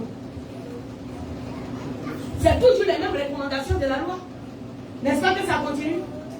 Amen. Deutéronome 22, 5. Lorsque tu vas lire Deutéronome 22, tu vas voir comment le Seigneur veut qu'un enfant de Dieu se comporte dans la société. Oui, c'est le comportement d'un enfant de Dieu dans la société, avec lui-même et avec son prochain aussi.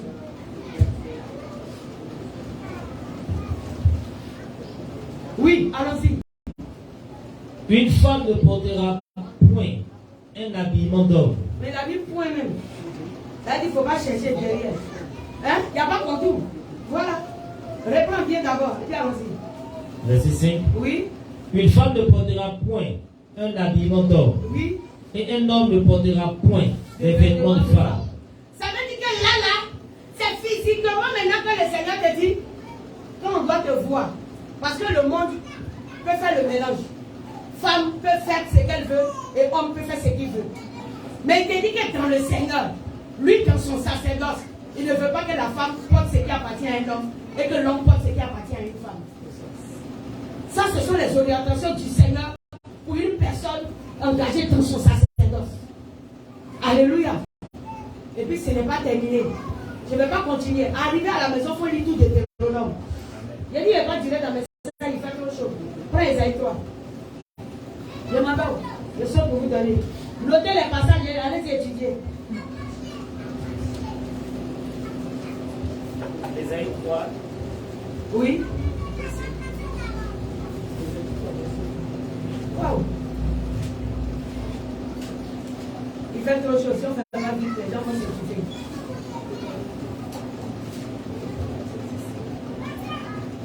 Esaïe 3. Je vais prendre à partir de quel verset même. Tellement tout le chapitre est doux et intéressant. Parce qu'aujourd'hui, les gens ne comprennent pas. À partir du verset 12, allons-y. Esaïe 3, oui. À partir de son verset 12. Écoutez ce que le Seigneur dit. Écoutez bien Esaïe 3.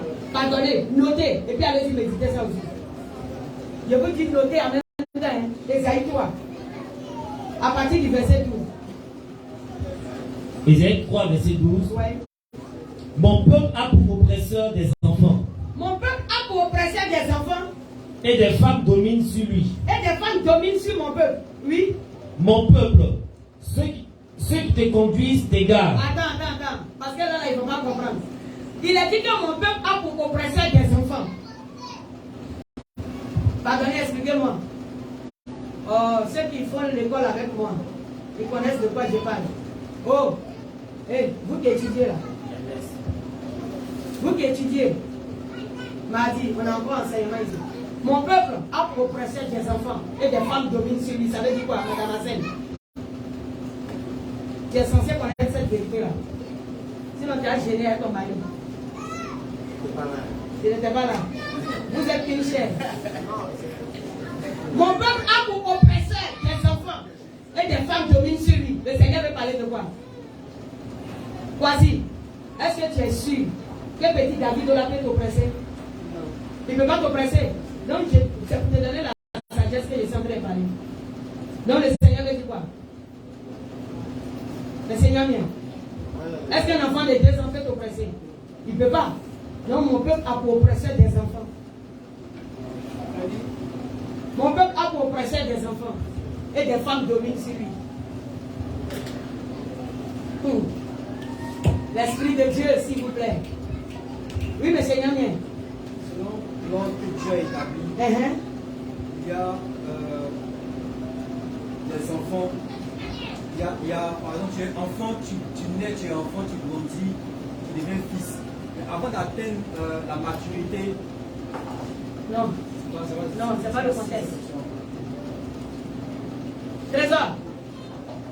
Aïe. Va. C'est le mari de la prophétesse là. Dégage la prophétie, père frère. Dégage la prophétie. Oui, la mariée. Oui.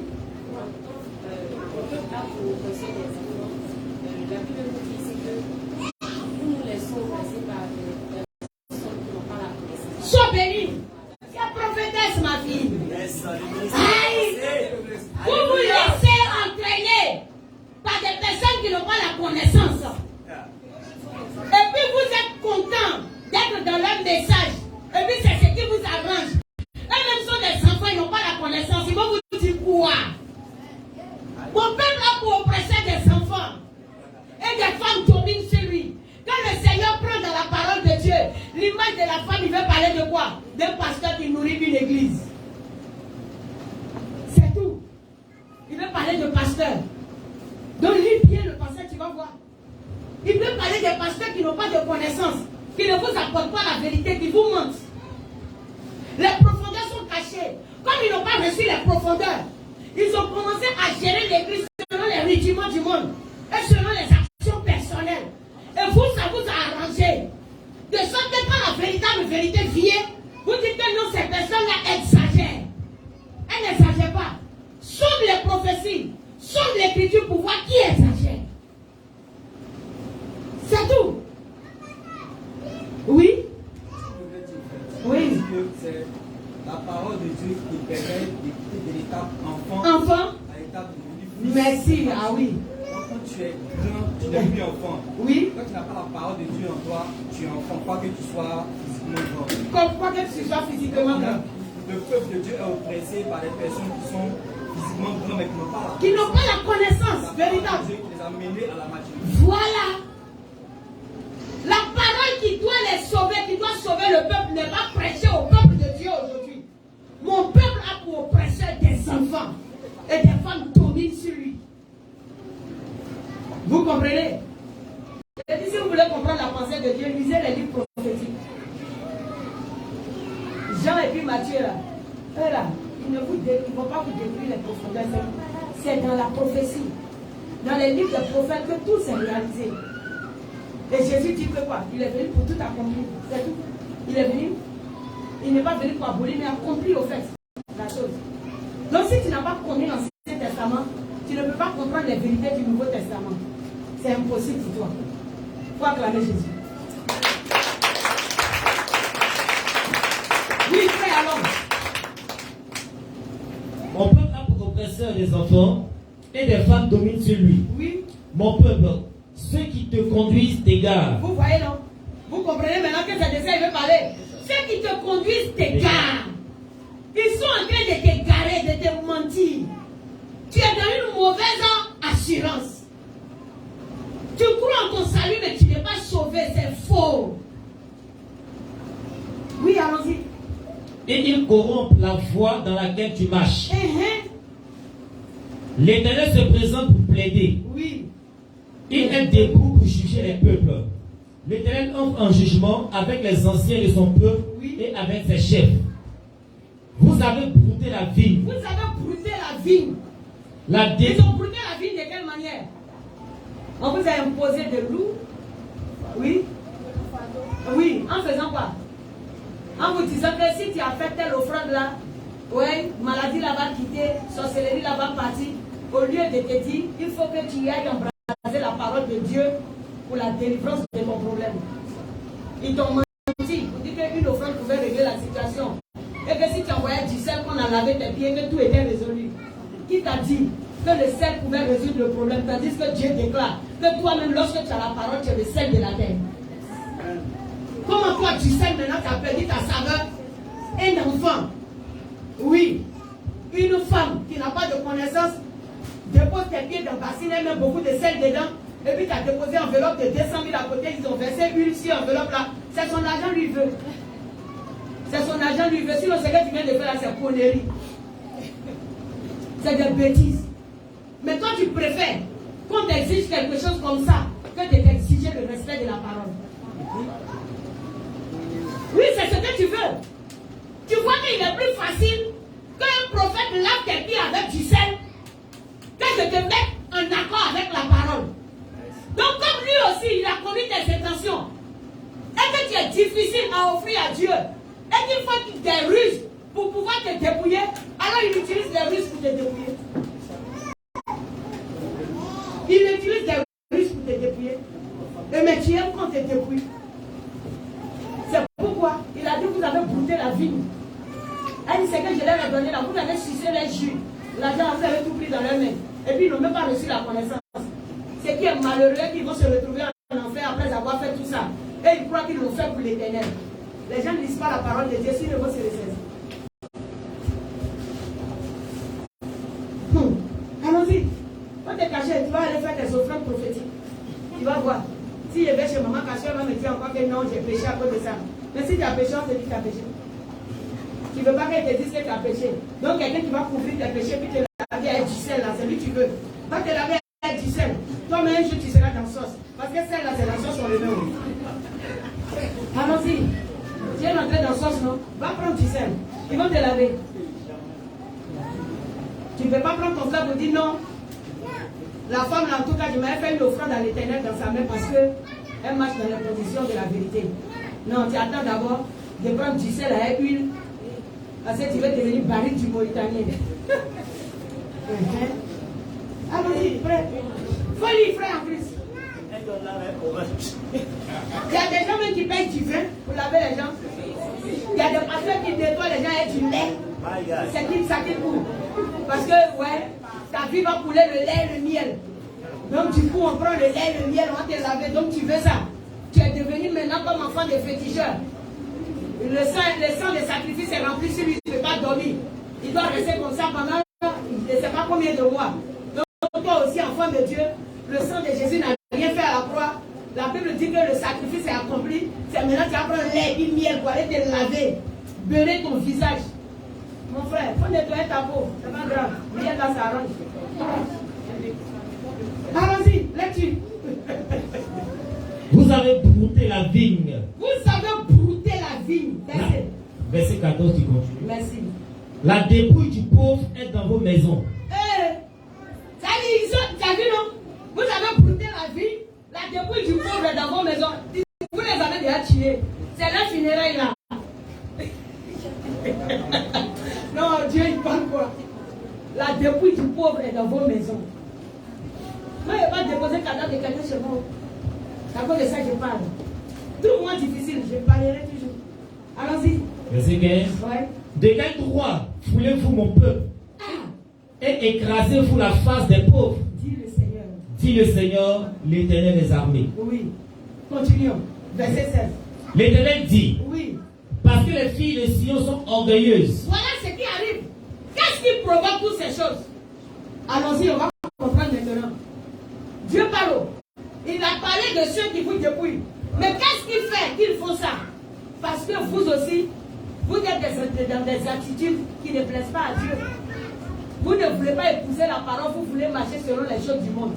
Alors, pourquoi ça est comme ça? Parce que les filles de Sion sont orgueilleuses. Parce que les filles de Sion sont orgueilleuses. Et qu'elles marchent le coude tendu. Oui. Et les regards effrontés. Parce qu'elles vont oui. à petits pas. À petits pas. Et qu'elles font résonner les boucles de leurs pieds. Ça veut dire que quoi? On ne doit pas mettre boucle sur pied, tu mets.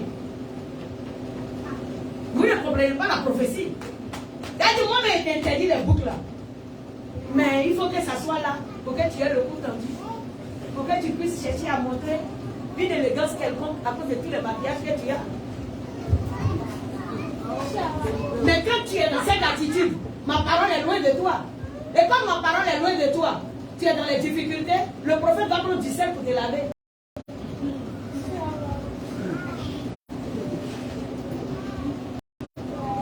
Ah oui? Ça fait bien. Ah! Non, mais quoi? Vous dites que non, ils n'ont pas écrit dans la Bible. C'est parce que vous n'avez pas l'esprit de la révélation, vous pensez que les choses-là ne sont pas écrites. Je vous dis que c'est écrit. Il a toujours dit, celui qui veut connaître la vérité, déplace-toi, viens me voir. Je vais étudier la Bible avec toi. Ça ne vous dit rien. Vous pensez que c'est mon insistance. J'ai pas à vous mettre sur un jour de débrouillement. C'est mon église. Ce n'est pas mon église, c'est l'église d'église. Je vous prêche ce que le Seigneur a dit. Allons-y. Si tu veux la vérité, Jésus a venu te le dire. Verset 17. Oui.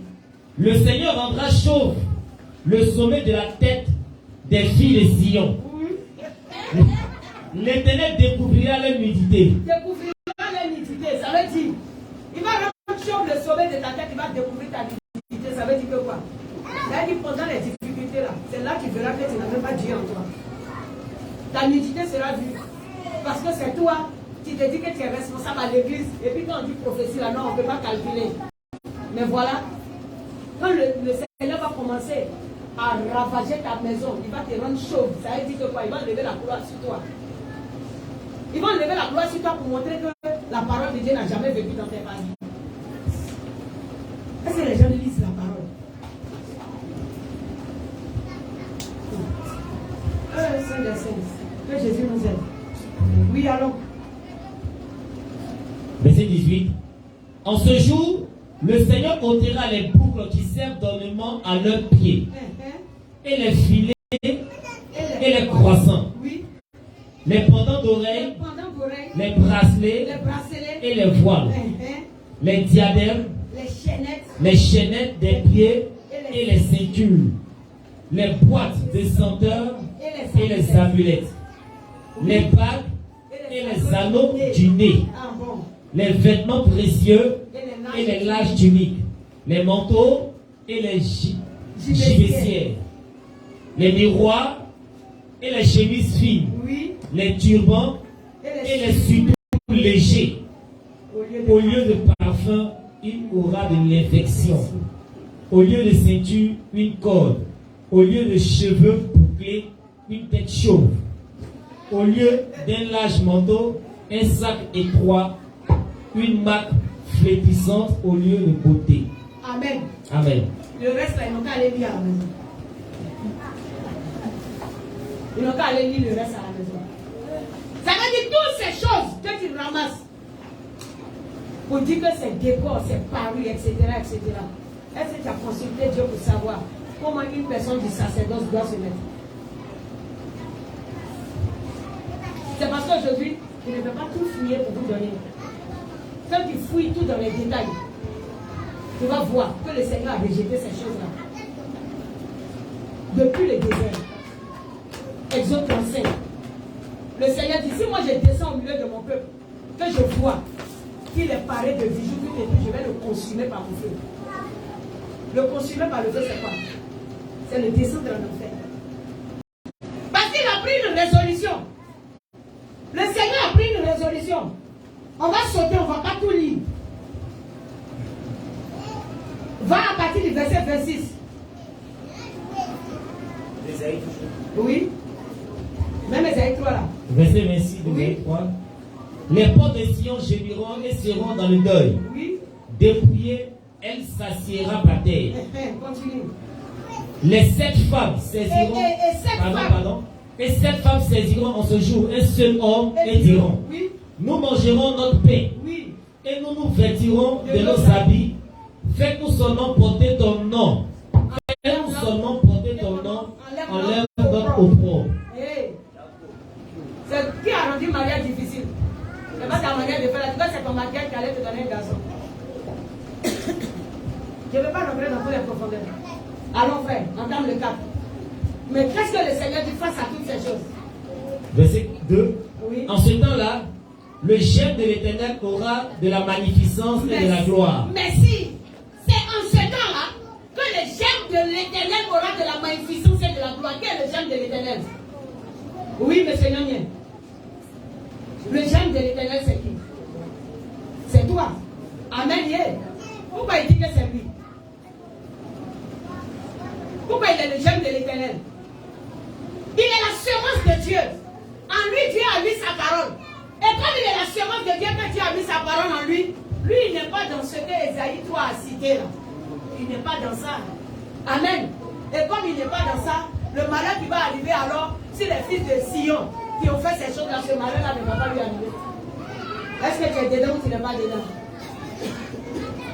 Est-ce que tu es dedans ou tu n'es pas dedans? Quand on dit la femme ne doit pas porter un vêtement d'homme, tu dis non, quel pantalon il y a pour femme aussi et puis il y a pour garçon. Pourquoi tu n'as pas dit pagne, il y a pour femme aussi et puis il y a pour garçon? Il y a des choses là, tu connais, mais c'est ton cœur là qui ne veut pas accepter pour Dieu là. C'est pour cela que tu fais trop de calculs derrière. C'est ton calcul que tu mets derrière là, le Seigneur veut que tu laisses. Parce qu'il dit c'est le germe de l'Éternel qui aura de la magnificence. Ça va resplendir du spirituel jusqu'au physique. Le germe de l'Éternel. Et si tu es véritablement la semence de Dieu, c'est que tu es Dieu en toi-même. Mais oui, un mouton ne fait qu'un mouton. C'est pourquoi Dieu fait Dieu. Et la Bible déclare, vous êtes des dieux. Donc un Dieu ne se comporte pas contrairement à son esprit. Alléluia. Un Dieu ne se comporte pas contrairement à la nature de son esprit. C'est pourquoi mouton n'est pas carnivore, mais il est herbivore. Est-ce que le mouton est carnivore? Il est herbivore. Donc imagine le mouton assis sur son séant en train de déchirer une viande. C'est pas un mouton. Il faut aller voir derrière, lève-lui la peau. C'est un lion caché. Enlève-lui la peau. C'est qu'il s'est mis en vêtement de brebis afin de séduire des personnes parce qu'il veut détruire. Sinon, réellement, il n'est pas une brebis. La brebis broute l'herbe. Tandis que le lion qui déchire la viande. Tu vois un mouton assis chez toi, dans le pâturage, avec des moutons en train de déchirer la viande. Il ne faut pas aller le faire sortir. Il faut dire, mon mouton là a évolué. Les autres vont mourir. Et puis tu prends photo, tu fais selfie avec ton mouton. Au moment où tu as tes rendre compte, c'est dans selfie là, tu as vu, il y a 2 animaux qui sont morts à côté de toi. Parce que quoi? La distraction t'a pas envoyé à comprendre que le mouton n'est pas carnivore. Gloire à Jésus. Tendez la parole de Dieu. Lorsque nous sondons les Écritures, ce sont elles qui rendent témoignage de ce que Dieu veut que nous fassions. Alléluia. Et si tu reçois le témoignage de Dieu et que tu marches selon l'esprit, alors tu seras sauvé. Nous sommes en train de parler du salut. Amen. L'heure est partie. Le texte qui vient là, dimanche prochain, il va continuer. Je ne vais pas continuer, on est fatigué. Amen. Amen. Je pense que tu as compris. Amen. Mais dimanche prochain, on va encore pousser. Et tu comprendras. Je vais te dire que le Seigneur là, il a renoncé. On va voir comment la Babylone s'habille et comment la Jérusalem s'habille. C'est parce que vous n'avez jamais étudié les deux contextes que vous êtes mélangés sur le terrain. La Babylone, la grande prostituée, Apocalypse 17, elle a son habillement. Et la Jérusalem céleste, l'épouse de Christ, a son habillement. On va voir ça la semaine prochaine. Que Dieu nous bénisse. Amen.